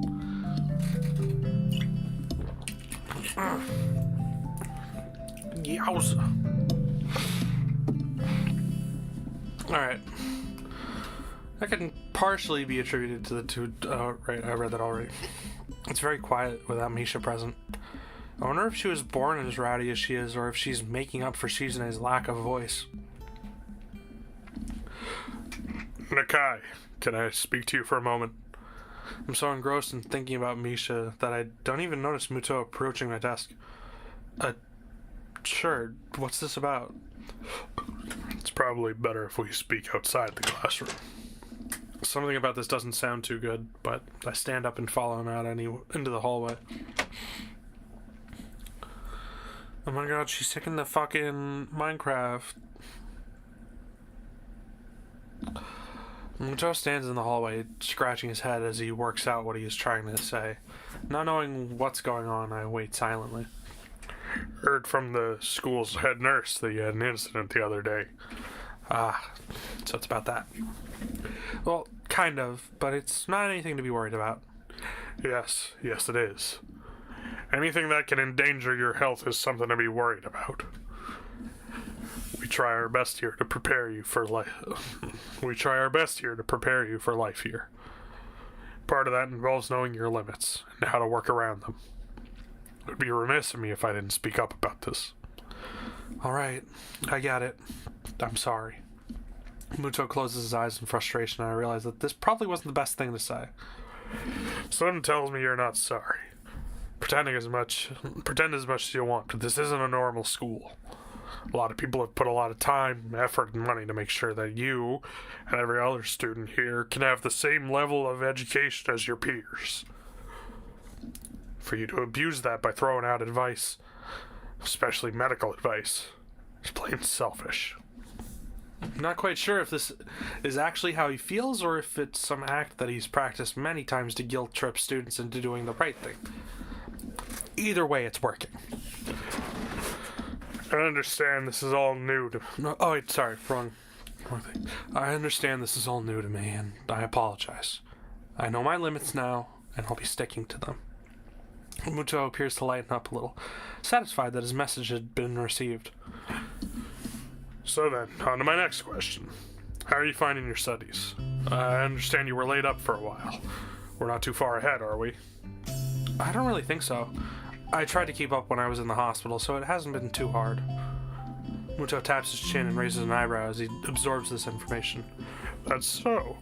I suppose there are still students out there who realize the importance of learning. I wouldn't go that far. I was only trying to keep myself occupied in my little life support prison. Well, yeah, you gotta keep up with these things, right? That's exactly it. One wrong move in this world and you're left behind, right? Right. Wouldn't want that to happen. No, you wouldn't. Every week there's a new scientific discovery. Most of them mean nothing to the lay person. But any one of them could be the key to the next big thing. I'll keep that in mind. It's obvious Muto's serious talk is over and he's gone back to his standard, slightly scatterbrained approach to life. I think in hindsight that I prefer him this way. He's slightly more predictable in his unpredictability. Well then, I think that's all I really had to say. Let's get back inside, shall we? My relief at that suggestion is insurmountable. Sure, you're the boss, right? Muto pauses for a moment. I don't think any of my students have ever said that. I keep dipping into Kermit. Fuck. I don't think any of my students have ever said that to me before. For an instant, I consider replying to this, but something deep within me tells me to shut my mouth and get back to the classroom. A few of the students jump at the sound of the door, rapidly trying to pretend that they're working on the questions on the board. Some don't even bother, their heads slumped on the desk as they nap. Thankfully, it appeared that Muto does not even notice them. He returns to his desk and retrieves a scientific journal from one of the drawers. I guess I got him there. The class returns to the near silence that Muto and I left before our chat. Mixed feelings of tiredness and anticipation buzz around the room. Everyone here is either waiting for a chance to rest or the chance to get their last-minute preparations under the way. Clock on the wall slowly ticks the remaining class time away until finally the bells cry out, ending the torment. Before you all leave, I expect the answers for those problems by Monday. The class sighs as one, instantly regretting slacking off, but still acutely aware of the more pressing issues at hand. The classroom empties in a blink as everyone rushes to their last-minute festival preparations. I stay behind and try to quickly finish the questions so I don't have to bother with it over the rest of the weekend with the festival and all tomorrow. Apart from me, Hanako is the only one left, obviously waiting for Lily. It's rare that Lily comes all the way to our classroom to pick her up. I expect that moving around is at least nominally harder for her than it is for Hanako. But it's none of my business, and I naturally don't ask about it from Hanako. Despite the relative proximity of our seats, neither of us tries to strike up a conversation about that or anything else either, so an impressive silence falls upon the classroom. Time passes in silence. It's probably just 15 minutes or so, but it feels longer. I turn the pages of my notebook. Hanako turns the pages of the novel she's reading. My pencil lead splinters against the paper just when I was about to finish the paragraphs. Sounds of my irritated sigh and subsequent fumbling around for a sharpener feel like they break in the mood in the classroom. Hanako keeps her eyes firmly away from my direction. Before long, Lily's tall figure appears in the doorway. Hanako? Her name is all it takes to make Hanako jump up from her desk and run to Lily. They talk quietly for a moment, but it isn't long before Lily leaves down the hall and Hanako idles back to the classroom, taking her seat once again. I watch Hanako out of the corner of my eye, out of sheer curiosity at the idea that the two would be separated. For a couple of minutes, she does nothing but sit with her chin in her hand, staring at the desk dejectedly. The boredom evidently becomes too much for her, though, her slender frame reaching into her bag and pulling out a small book. Come to think of it, that isn't the one I saw her reading at the library. She must be quite a fast reader to get through them at this rate. After about 10 minutes of restlessly shuffling in her seat and trying to read, Hanako closes her book and leaves too. As should I, since the assignment is all but finished. There's nothing else to do in the classroom. Not that I have anything to do anywhere else, either. The school is a beehive of activity, but nobody pays me any heed. I saunter past the classroom, filled with students frantically doing this and that, buzzing around like little worker bees. You wouldn't guess the school day is over. It's a bit quieter outside, but not by much. People zip by left and right, hurrying as quickly as they can, busy and energetic. I feel the opposite. The midday sun seems to be draining all the spirit out of my body, making me feel limp all over. Warm, soft air flows inside my shirt, feeling like a cushion. I yawn lazily, thinking about what I'd do. I'll drop off my books at the dorms first, and then something I haven't decided yet. Maybe Kenji's in his room. On the way to the dorms, I spot Emmy coming my way, running despite not having those weird running prosthetics on. I wave at her. She skids to a stop. Yo, Hisao! Spatters of white and green paint adorn her nose and chin respectively, but her smile is wide as it seems it always is. She leans closer to me, amplifying the feeling she's examining me. What you doing? Nothing, really. I don't have anything to do for the festival, and everyone else seems to be doing something important. That's perfect! Then you can help me and Rin! The festival preparations? I'm not sure if I would be much help. That's fine, I'm not much help either. Emmy grabs my wrist and starts dragging me back inside the school quite forcefully.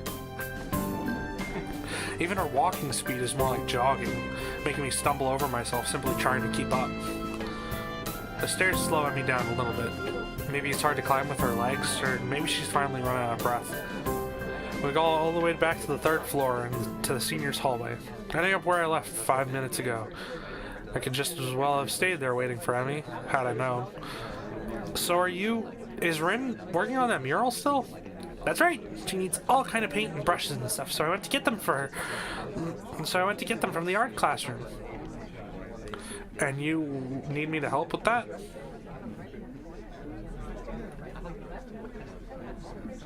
Well, Rin told me you had already helped her, so I thought you wouldn't mind.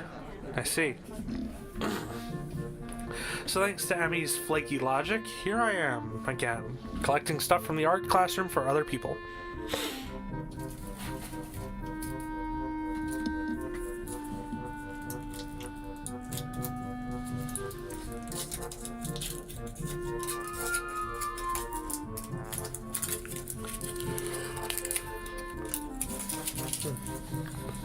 Sorry, eating chocolate again.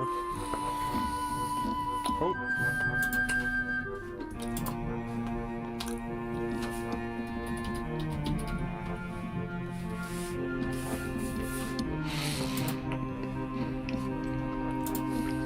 We should play Roblox? Yeah, alright.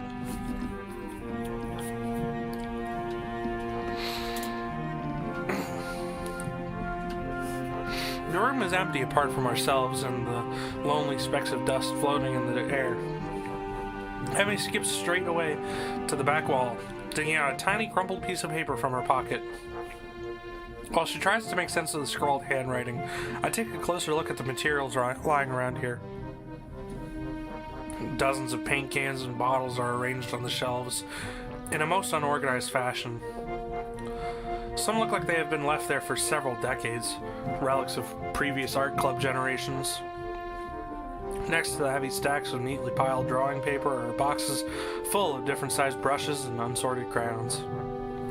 Smells of paint, turpentine and fresh paper float in the stale air, mixing in my nostrils to form that unmistakable scent of art. God, I love that smell. Uh-oh, more bootlegger. I'm finishing this fucking bottle tonight.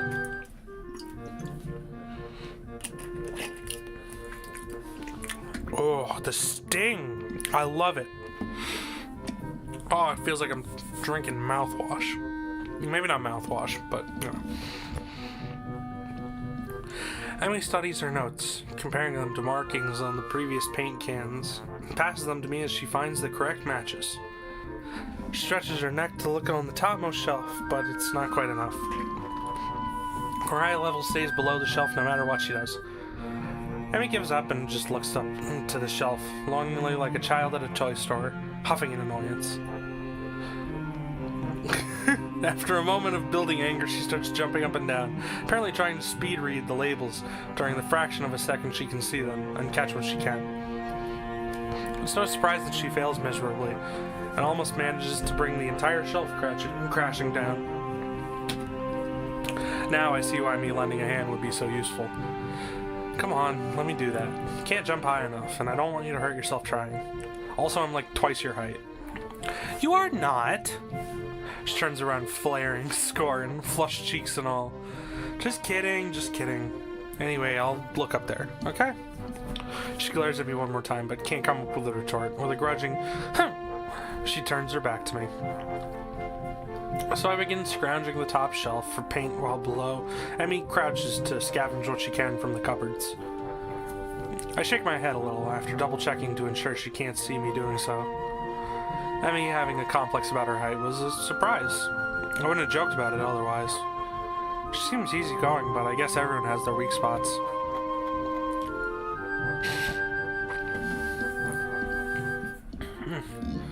Only after we have almost all the items collected and spread out on a desk like a treasure hunter's spoils do I realize that it wasn't necessarily the height jab that got her riled up. She might not have liked being told she can't do something, like jump. But Annie herself seems to have forgotten all about it already. Quick to anger, quick to forgive. Is she that type of person? At least she doesn't seem to have taken anything to heart. As she chatters away happily while we pick up the rest of the items and make our way back to Rin. Chivalrously, I chivalrously carry the bulk of the materials as we make our way towards the dormitories. Rin is really stressed about getting her painting done. It's her own fault, though. She should have started earlier. Is she gonna make it? No idea. It looks good to me, but with Rin, you never know what's going on. I found her this morning lying in front of the dorm in fetal position. She hadn't slept all night. I can't believe that the night nurses hadn't found her. And now she's painting again like crazy. Yeah, I noticed that she comes off as kind of unhinged, so to speak. And he giggles at that, as well as my likely too obvious awkwardness. I don't mind it. She's just a little weird sometimes. On that I can agree with her. Unlike me, Emmy seems to be cool with Rin's whatever it is that feels so off about her. Still, they don't feel close like Misha and Shizune do. With them working as a single entity sometimes, it's hard to say where one ends and the other begins. Even though they're so different, just like Emmy and Rin are. And Rin is the most different of them all. Different from anyone else I've met. Yeah, I guess she is a very unique person. I return to that word again, as if it encompasses Rin's personality by itself. But really, it's just a substitute for a lengthy description of her oddities. I'm gonna lower my thing a little more, and then bring my mic down a little more. So that I can bring it out a little more, and then closer to me. There we go.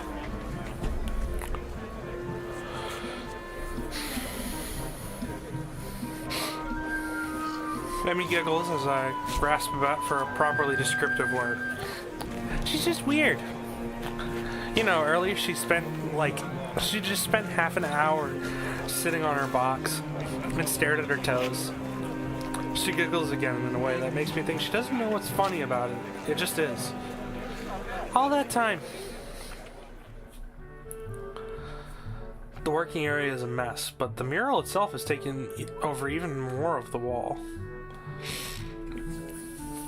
The disfigured human figures have been mostly colored in tones of red and pink, red, pink, and oranges.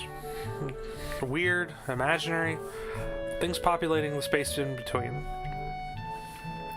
It looks nice. I can't think of any other word that would describe the work concisely and comprehensively, so I settled myself on the nondescript nice. But honestly, it seems that area around the wall becomes untidier at the same rate as the mural progresses. The ground is littered with dozens of paint cans, various art supplies, and empty soda bottles.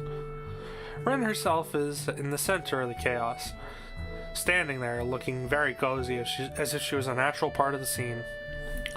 Her pant legs have been rolled up to her knees, exposing her thin legs, which sport a drawing spectrum of war paintings, similar to those on Emmy's face. Emmy sprints to Rin ahead of me and gleefully jumps in front of her. I'm back! That was fast. Did you run in the corridors again? It's how help me. Emmy points victoriously at me. Rin turns around, following Emmy's finger with her eyes, looking in my general direction. She nods absent-mindedly at me. She looks as if she hasn't slept since last night. A vacant, glazed stare that's focused slightly off and movements like in a slow-motion movie. Hello, Hisao. Thank you for the help. Don't mention it. I just did. Never mind. Looks like you've made progress. Looking good as far as I can tell. But now you got more bad luck. I know, but I'm willing to take the risk. Very nice thing to say. For me, of course. Not for you. This is why artists are always unlucky. They have to constantly look at their unfinished paintings. So artists can't find romance. Their favorite TV shows are cancelled or they die young because of an unspecified disease. It's a deep and mysterious law of the universe. Unless they're blind. She considers this for a while looking like she's going to fall asleep. There is a boy. At the art club, you see. Blind boy. So he doesn't see. He already told me. I glance sideways at Emmy. She glances back in a way that tells she has heard this one before too. Neither of us says anything to Rin though, so she continues her monotone soliloquy like an unfunny stand-up comedian. You should become an artist. No bad luck, guaranteed. Don't you think that would be a good idea? That only blind people should become artists? No, not as such. You might have a point. Abandoning this train of thought, she turns again to consider her work, and starts humming a tune that I think I recognize, but I can't remember the name of. Emmy arranges the supplies we brought and moves a few paint cans around, trying to bring some organization to the scene. Emmy, I need the Prussian blue paint. Which one's Prussian blue? She's staring helplessly at 7 or 8 cans with different tone of blue. Someone with Prussian blue paint in it. Jeez, Rin, you're not helping at all! I look around as well. Even though I don't know what Prussian blue looks like either, I wonder what blue has to do with Prussia. What Prussia even is. The name sounds vaguely familiar, but I can't place it. While none of the blue looks more Prussian than the others, the small print on the label is legible enough to determine that none says anything about the contents being Prussian. There is no Prussian blue here. We need to get more then. Oh wait, I need to get more. We need to get more then. Opening my mouth to say that actually we're not both needed for such a simple task like finding another pot of Prussian blue. But Emmy's already grabbed my arm and started dragging me off. I waved to Rin, who doesn't seem to have noticed that the two of us are even leaving. Well, she'll notice when she goes for Prussian blue and finds out it's still not there. Man, that was a good stretch. Maybe.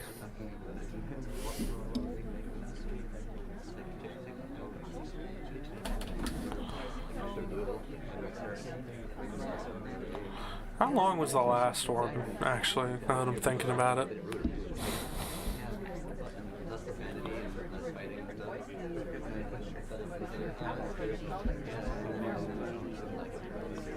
Where was it? Where was it? 4 hours! Jesus.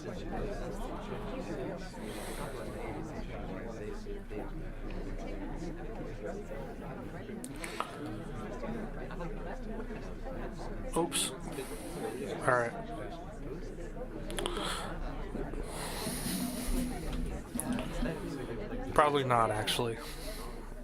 While I'm busy thinking of how weird Rin is, Emmy's been dragging me back to the art classroom. I feel myself starting to run out of breath. What's the rush? Huh? Emmy's giving me an appraising look as if she's trying to figure something out. She said, you seem to be in a hurry. I'm not sure I can keep up. Comprehension draws on her face. You're not out of breath, are you? There's almost an accusing playfulness to her tone. I'm tempted to deny it, but then I realize I've been breathing heavy since we stopped. Guess it's kind of obvious. A little. Not everyone can be in shape, you know. Takes all kinds, right?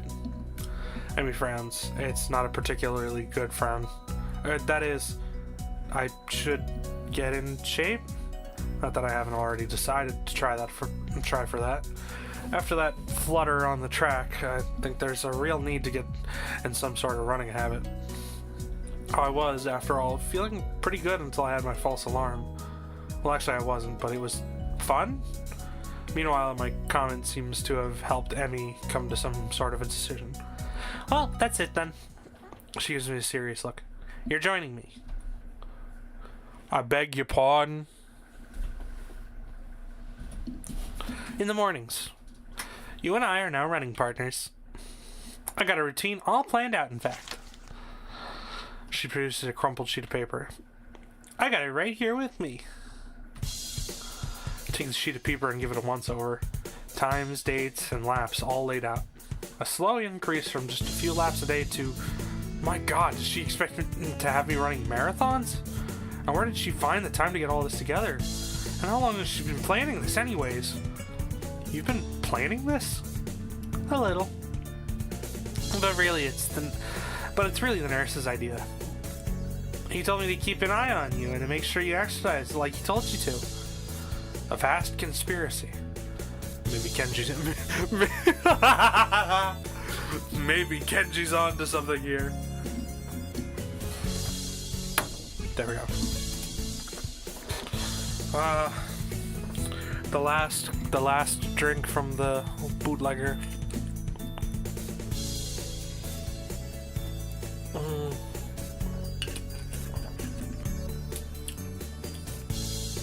A lovely lemon gone in one go.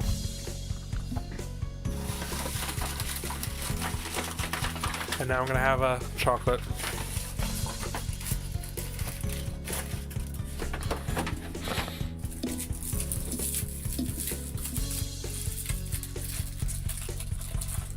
Oh no, damn it. That one was broken. Damn it.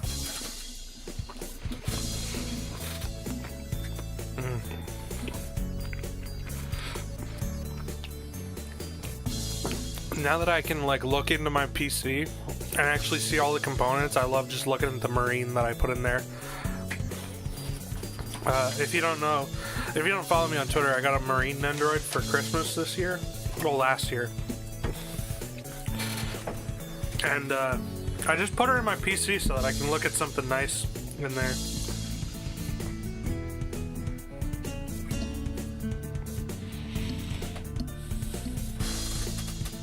Hey, the PSP is at 100%. Let's get it. This seems a bit much for just keeping an eye on me. Well, to be honest, I've been trying to find a running partner in the mornings for a while now. Give me a moment. I'm going to put this bottle in the cabinet really quick. God, it feels so nice to have a desk. It's crazy.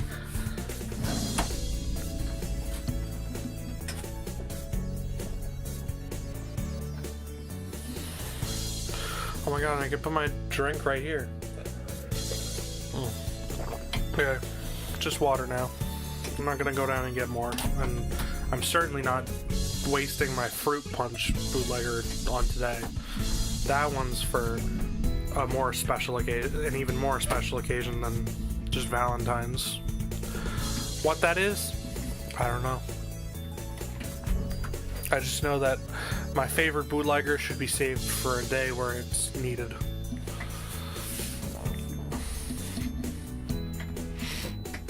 my God, Kenji! If only you could, if you could only see the scheme unfolding. What do you need a partner for, anyway? It's easier to keep up a workout if you're not the only one doing it. Isn't that obvious? Ain't that the truth? I've fallen back on myself with my running. Well, not running, my walks. I used to be going for six laps a night, and then that fucking dog came, and then couldn't even do one. Well, not couldn't, but I couldn't bring myself to finish one. It's more accurate.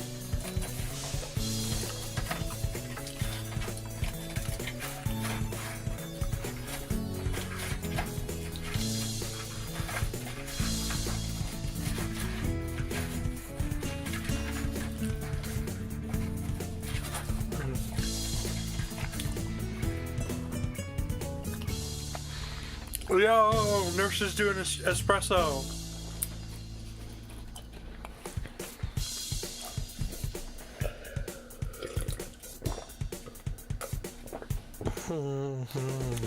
Me espresso. Fucking Fortnite has got me into white women music, and it's crazy. It's so good. Anyways, you know, it's like you quit if someone else is counting on you to be there, right? I see.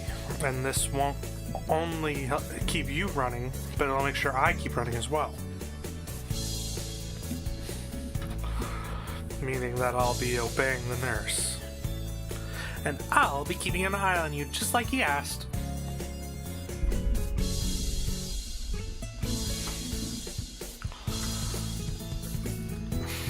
You caught on quick as how.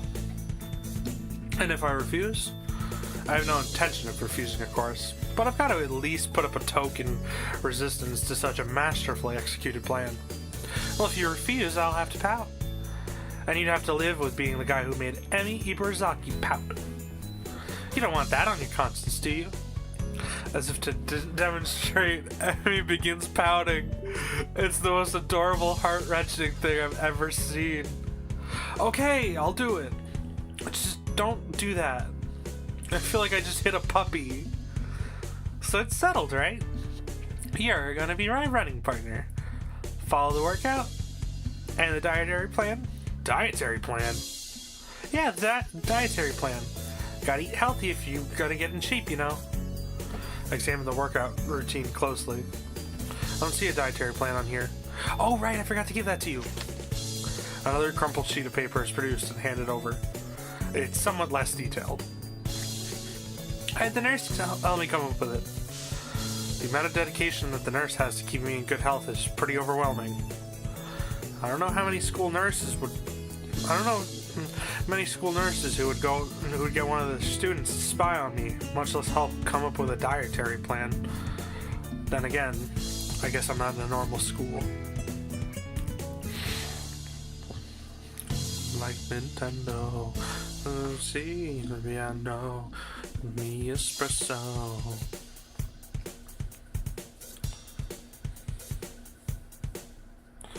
God, now I just want to play Fortnite Festival. I don't even think it's in rotation right now. I just want to play Fortnite Festival. That's what I associate this goddamn song with. And maybe that's not such a bad thing. Then again, this dietary plan seems to cut out just about everything that'll be offered at the festival tomorrow. So when does our running start? After the festival. Right after? Or what if I had something to eat there? I could get a stomachache, you know. I meant the day after the festival. I knew that. Wasn't there something we were supposed to be doing? Oh, I guess we should get that paint for Rin, huh? Oh no, it slipped my mind. By the time we get the paint and get back to the mural, Rin's already wandered off. Oh well. Me and I both decide to part ways there, leaving the paint on the ground.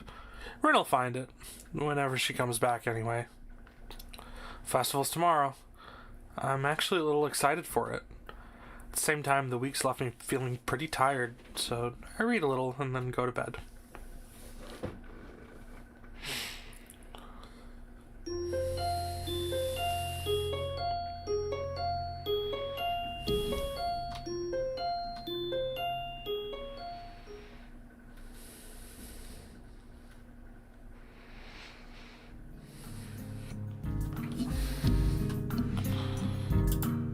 many saves can I make?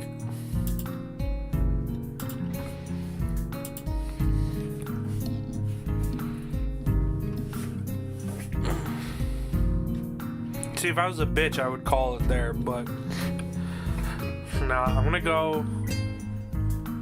I don't know how long.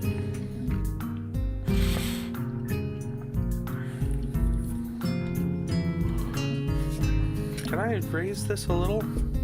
Oh yeah, no, I can raise that a considerable amount. Though I have it, so that means I can put. Yes, I can put my controller back where it was. I like to leave my controller under the monitor, so that it's like right there when I need it. Really, I should move my PS Vita onto the side table where my wallet is for some reason. Was I expecting to buy something or something? I don't know. It's so surreal having a credit card now. Not a credit card, a debit card. The next day I wake up feeling a little lightheaded. It's almost noon already. Sleeping late is fine, it's Sunday and there's no class. Not just a Sunday though, but the festival as well. From my window I can already see some people at the soba booth selling noodles slinging noodles on the plates for people with a craving for low quality food. Throw back a handful of my morning meds and ponder how to spend the day. There'll be a few exams in the coming week, but I don't consider those as ominous as others, so I'm not as worried about them as I probably should be. With no urgent obligations regarding education, I should be free to spend the day at the festival as I like. Finishing my morning routine, I exit the hallway, intending to go out and find something to eat. He's coming! Passing by his door, I decide to see what Kenji's up to today out of impulse. I'm curious to see if he has any plans since everyone is doing something.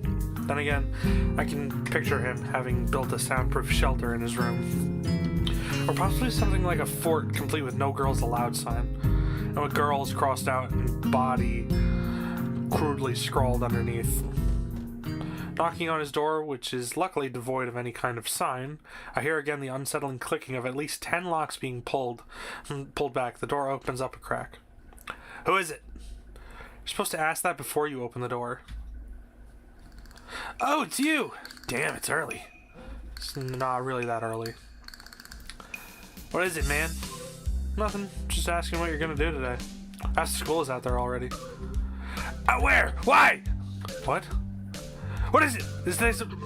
I can hear them. It's loud. Don't tell me, has the invasion begun? He suddenly looks more alarmed. What day is it, man? Yeah, I guess you can't see the big wooden booths outside and people selling stuff. The hell are you talking about? And my curtains closed at all times to thwart the snipers. It's the festival. You know that, right? Oh shit, that's today? Ah, damn. Damn it. Can't believe I forgot. I don't have my fort finished yet. This is bad. This is going to be a very bad day. It's good you told me this, man. This is going to be a bad day. Why? Oh man, they're going to be everywhere. People outside my window socializing. Kenji rubs his temples nervously, suddenly looking very ill. It's going to be loud as hell. Damn it, I was going to go out today. Now everything's ruined. Now it's ruined. Everything's ruined. This is awful. This sucks. This sucks. The hell? This really sucks. I can't go anywhere now. There's nowhere to run. Kenji seems nervous. You could even say he's majorly freaking out. Can't believe this. So that's what today was. Damn it, I couldn't even prepare for it. I couldn't even brace myself, and now it's here. I can't do anything. You should have told me this earlier, dude. I mean, at least I know, but I could have known earlier. Imagine what I could have accomplished. Sorry, I thought you knew. So I guess you're not doing anything today? The weather's even good. Yesterday was really windy, so I thought today would be cold. It's not, though. There's no reason to just stay inside. Yeah, you should check the festival out. Kenji groans and covers his face with his hands. No, I can't do it. They leave me alive out there, I know it. That has to be a joke. But he said it with such a straight face. Relatively straight. What is that? What is that supposed to mean? What is that supposed to mean, fella? What are you gonna do? We should hang out here. You can help me build my fort. We might still make it if we work together. I wonder. I'm kind of hungry, but I made this deal that I try to take better care of myself. Be healthier, you know. I don't know if I should steer clear of the takoyaki or head straight in. Deal. Sounds ominous. What are you getting in return? Nothing, I guess. It's not that kind of a deal. You know, Emmy from our year, we kind of agreed to watch each other's backs, and the shrill scream and the expression of abject terror in Kenji's face chill my blood as if I told the Catholic priest I sold my soul to the devil. Her? You sold your soul to the devil and didn't get anything in return? The hell's wrong with you, man? Do you know who you're dealing with? She's a public health danger. Do you know how many people she sent to the hospital monthly with her carefully placed flying tackles? She's one of them, a key player in the vast conspiracy that aims for the complete submission of everything that is manly. I can't believe what I'm hearing. I trusted your judgment, man. I thought we were brothers. You have to call it off before it's too late. It's Festival 2. She's one of their ploys. He fingers his scarf nervously, faster and faster, like he's trying to start a fire, then slowly begins to calm down as the panic finishes running its course. Oh my god. I do wonder if he was made to look like Harry Potter intentionally, or if it was just like a funny coincidence. I'm gonna have to find some place to hide in, a safe haven, and then knock the lights out of myself so that I don't have to experience this horrible day. I have the perfect thing for that. I must prepare now. Don't go to the festival. Okay? Later, dude. The door slowly closes with a low creak, and I don't know how to feel about what Kenji just said. Kind of unsettling now, and I start to feel doubtful of myself. Should I bother going? I've got a book I've been meaning to read. Something about underground postal system that may or may not exist. Short, too. Could have finished it in a day. But would that be a good way to spend my time? Well, yeah, it definitely would be. But I suppose that would probably be a better idea to head outside, see the festival, try to integrate with all the other sideshow acts. Honestly, I should at least make an attempt to keep up the somewhat friendly personality I've had the past week. Maybe get something to eat. My stomach suggests. It's almost lunchtime. Could at least grab something from one of the stalls outside. I'm soon outside, surrounded by various students and people who may or may not be their parents. Every so often I catch a glimpse of someone who clearly just came up from town for the promise of a festival. They're easy to spot. The ones who can't stop staring behind their eyes. You can tell they're thinking, now what's wrong with this one? I almost want to yell at them. But at the same time, I can't deny that I've been doing the same thing all week. A wave of nothing like disgust sweeps over me, guilt for my own narrow-mindedness. I push through the aside, concentrating on the pangs of hunger that burn my gut like a wildfire. Scent of something fried leads me to the promised land where I can get some lunch. I'm just getting my order when a loud voice interrupts me. Hey, what the hell are you doing? Having lunch. Breakfast? You mean you just got up? Suddenly sleeping all morning feels like a crime. No, I meant lunch. Honest. She's not buying it. Brunch. Brunch? That's not a healthy breakfast at all. She snatches my food out of my hand and glares at me. What the hell is this girl doing? Hey, that's my breakfast! What happened to it being your lunch? That's my... Whatever, it's my food! And he places her hands on her hips and begins lecturing me. Did you really forget your dietary plan already? You need to be more conscious of your health, is how. What about your heart? My heart's fine the way it is, mostly. All I get in response is a roll of the eyes. I doubt that. You wouldn't be here if that was the case, would you? Girl's got a point, of course. But I'm not about to concede it. It's not that bad of a heart. Certainly can handle a little grease now and then. Yeah, sure, and it handled a little running just fine, too. Emmy seems unconvinced. Unsurprising, as I haven't even managed to convince myself. Maybe, but if you're not sleeping the day away all the time... Devious look suddenly crossed her face. Of course, if you've been following a routine from the beginning, you wouldn't be in this situation. Hey, I've had a pretty eventful week, you know. For example, I almost died, and there was a lot of meeting people. And then, I was on a roof for a while. Which is no excuse for slacking off, you know. A little near-death experience is no excuse for skipping basic exercise. I feel like I'm being chastised by the game myself. Like running in the mornings. She nods as if something important has just been decided. So it's settled then. You've seen the error of your ways and are willing to adhere to my routine, right? I'll see you bright and early in the morning. We'll be running buddies. You know, you'd already convinced me yesterday that this was a good idea. You don't need to convince me again. Not that I did a good job of being convinced. She's right about eating healthy after all.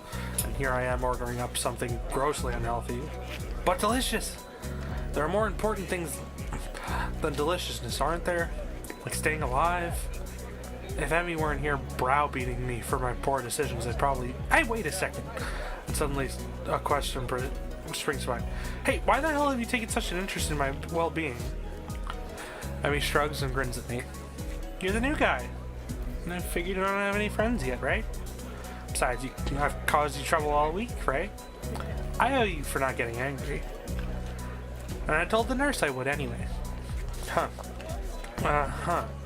Crazy little running girl wants to make me healthy. Well, I suppose there are worse fates. Okay, that sounds fine. Thanks for your concern. Tomorrow morning, then? Figure that ends the conversation as I turn to leave. Not so fast. Feel a hand on my collar, and in a second I've been yanked backwards. Hey, no need to be so rough. What do you want now? Emmy looks almost wounded by my annoyed question. Thought you could use the company. Her eyes narrow. Besides, you were just going to try sneaking some more of that fried crap, weren't you? Well, I wasn't going to, but now that she mentions it, it would have been a really good idea. It was not. Another glare. Okay, maybe I was going to get a little. Glare continues. Okay, a lot. Jesus, I'm a danger to myself and others, aren't I? I get done agreeing that I need to be healthier, and then immediately start considering the next unhealthy habit that comes my way. I knew it. You can't be trusted. Now I definitely have to stick with you.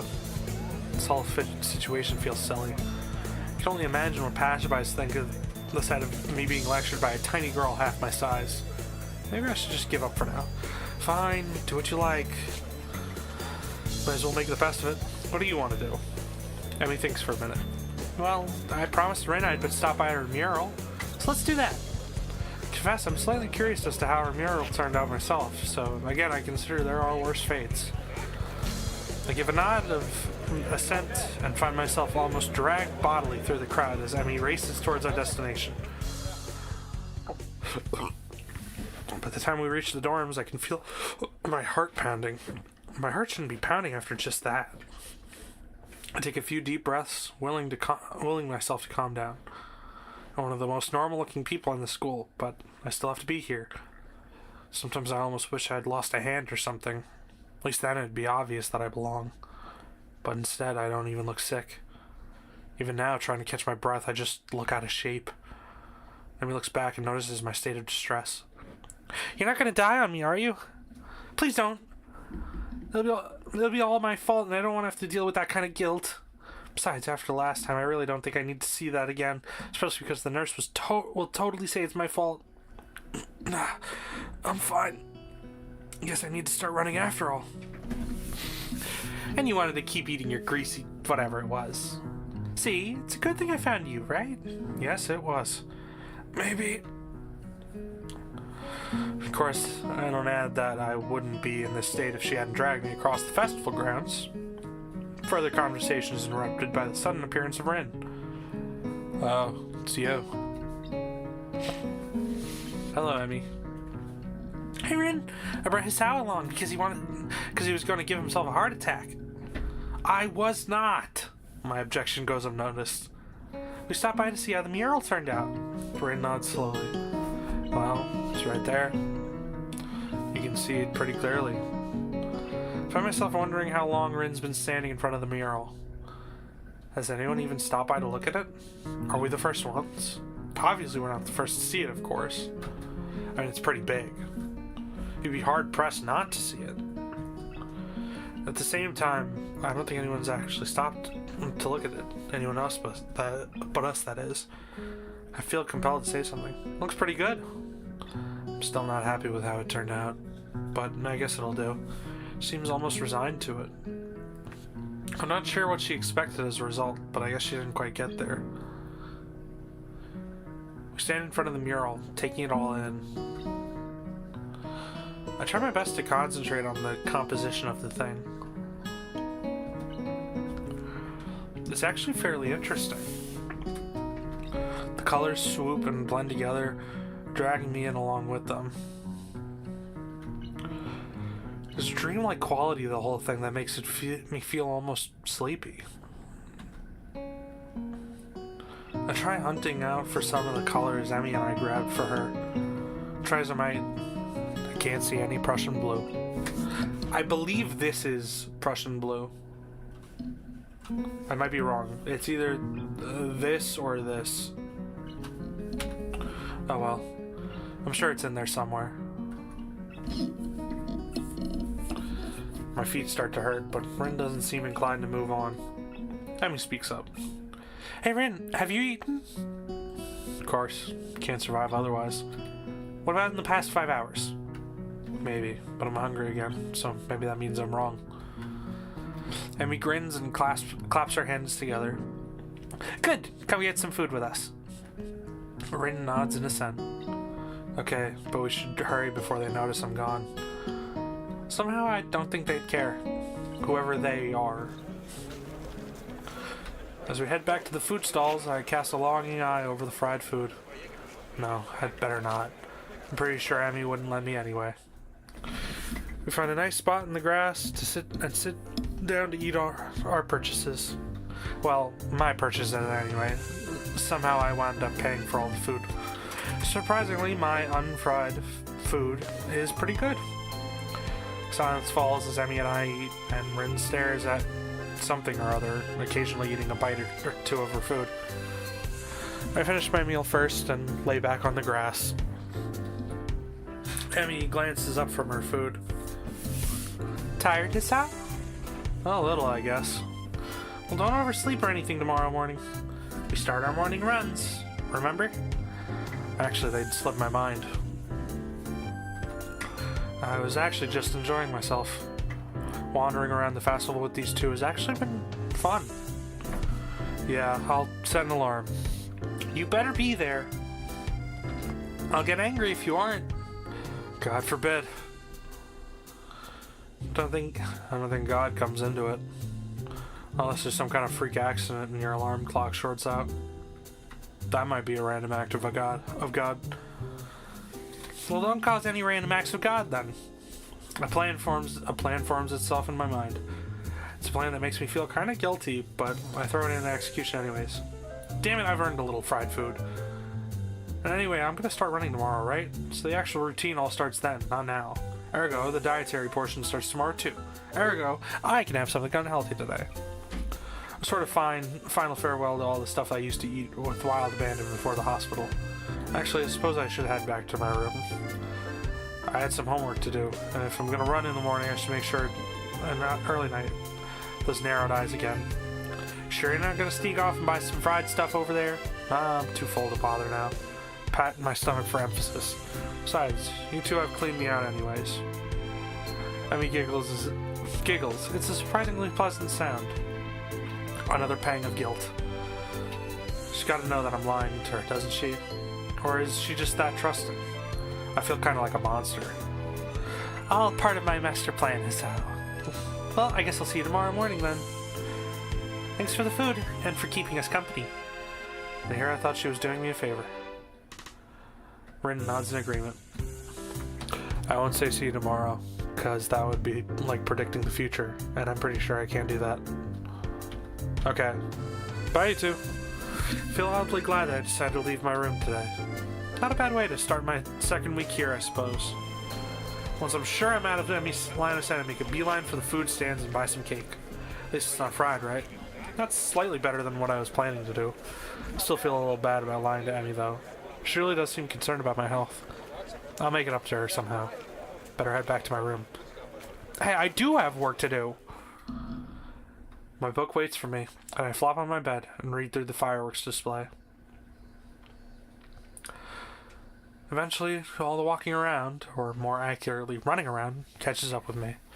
I really am out of shape. and me dragging me out in the morning to run might just be a good thing after all. Something to look forward to.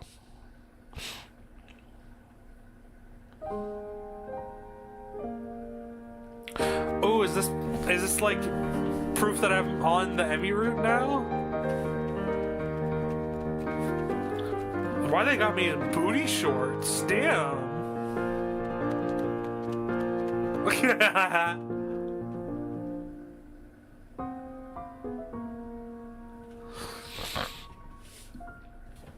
I didn't know there was like animated cutscenes.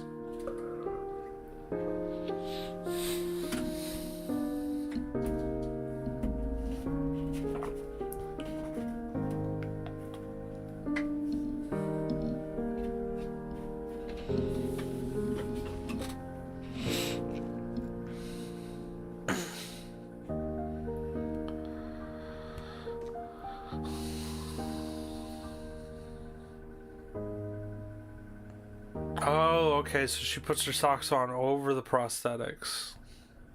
Act 2, baby! We made it! Hey! Let's get it!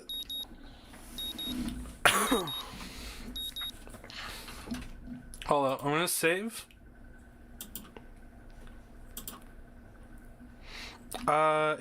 We've been going for 2 hours, 46 minutes. So almost 3 hours. I think that this is a good spot to call it, maybe.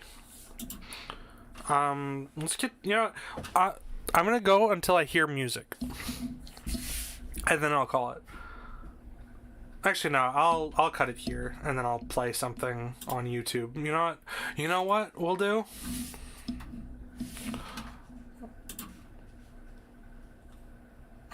You know what we'll do? We'll play the...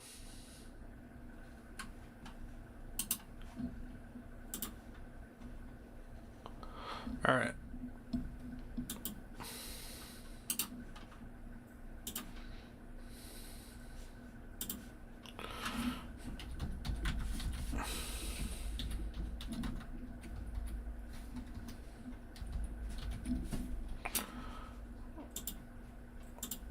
God damn it.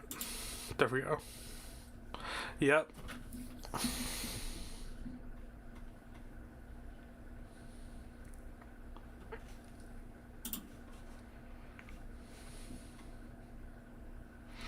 Alright. So, thank you all so much for watching. If you enjoyed it, please like, comment, subscribe. Leave a dislike if you didn't like it. And, keep an eye out for the upcoming rest of the month. So, next up on the channel is Art Academy. We're gonna continue our lessons on that, and then to end off the month, we're gonna be doing Toho Mystia's Izakaya. I was gifted the game, and I'm really excited to play it. I'm gonna have to set it up on OBS later today, probably, so that there's no complications. I really enjoyed this. I'm gonna try to not leave this as the Valentine's Day game.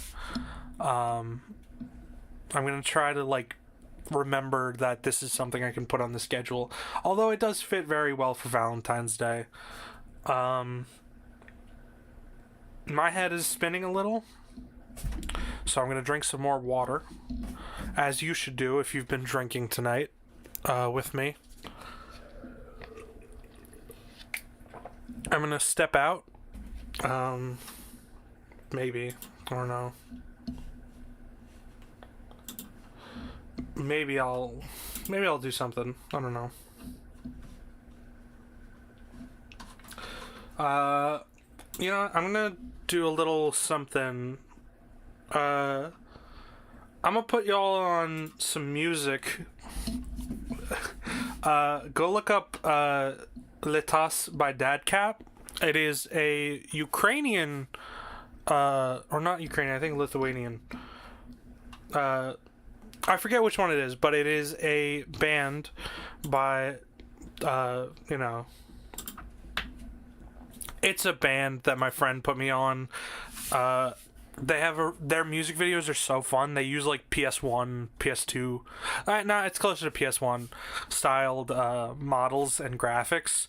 Letus is the song that I was put on first, but they recently put out a new one. Let's see if I can find it. It's so good. I can't fucking pronounce that. Ataik Tia. Featuring Roughly Human.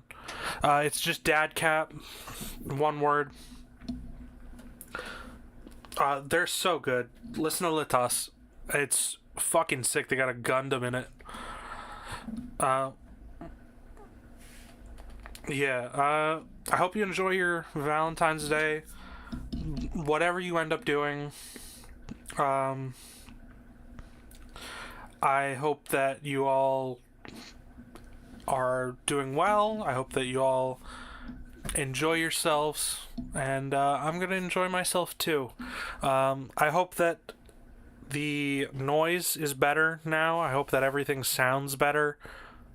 Obviously you're still probably hearing the fans on the PC, but not much I can do about that.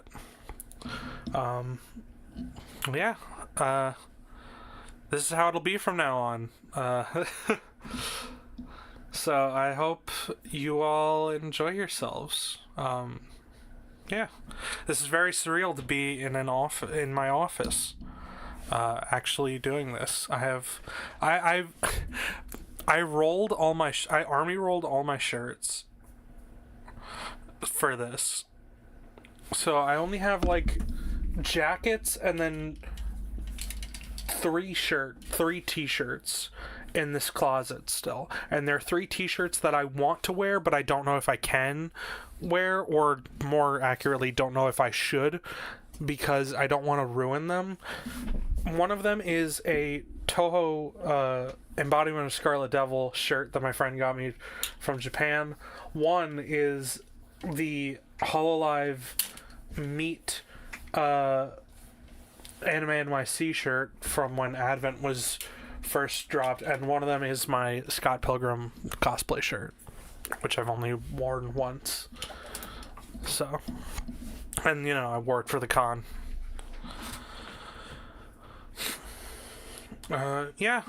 So I think that is about it. Let's play the song. You knew I had to. It's a fucking Katawa Shojou original anyways. Red Velvet came from our opener song. Red Velvet came from this game, so I had to do it. Alright, thank you so much. I will see you in the next one. See ya.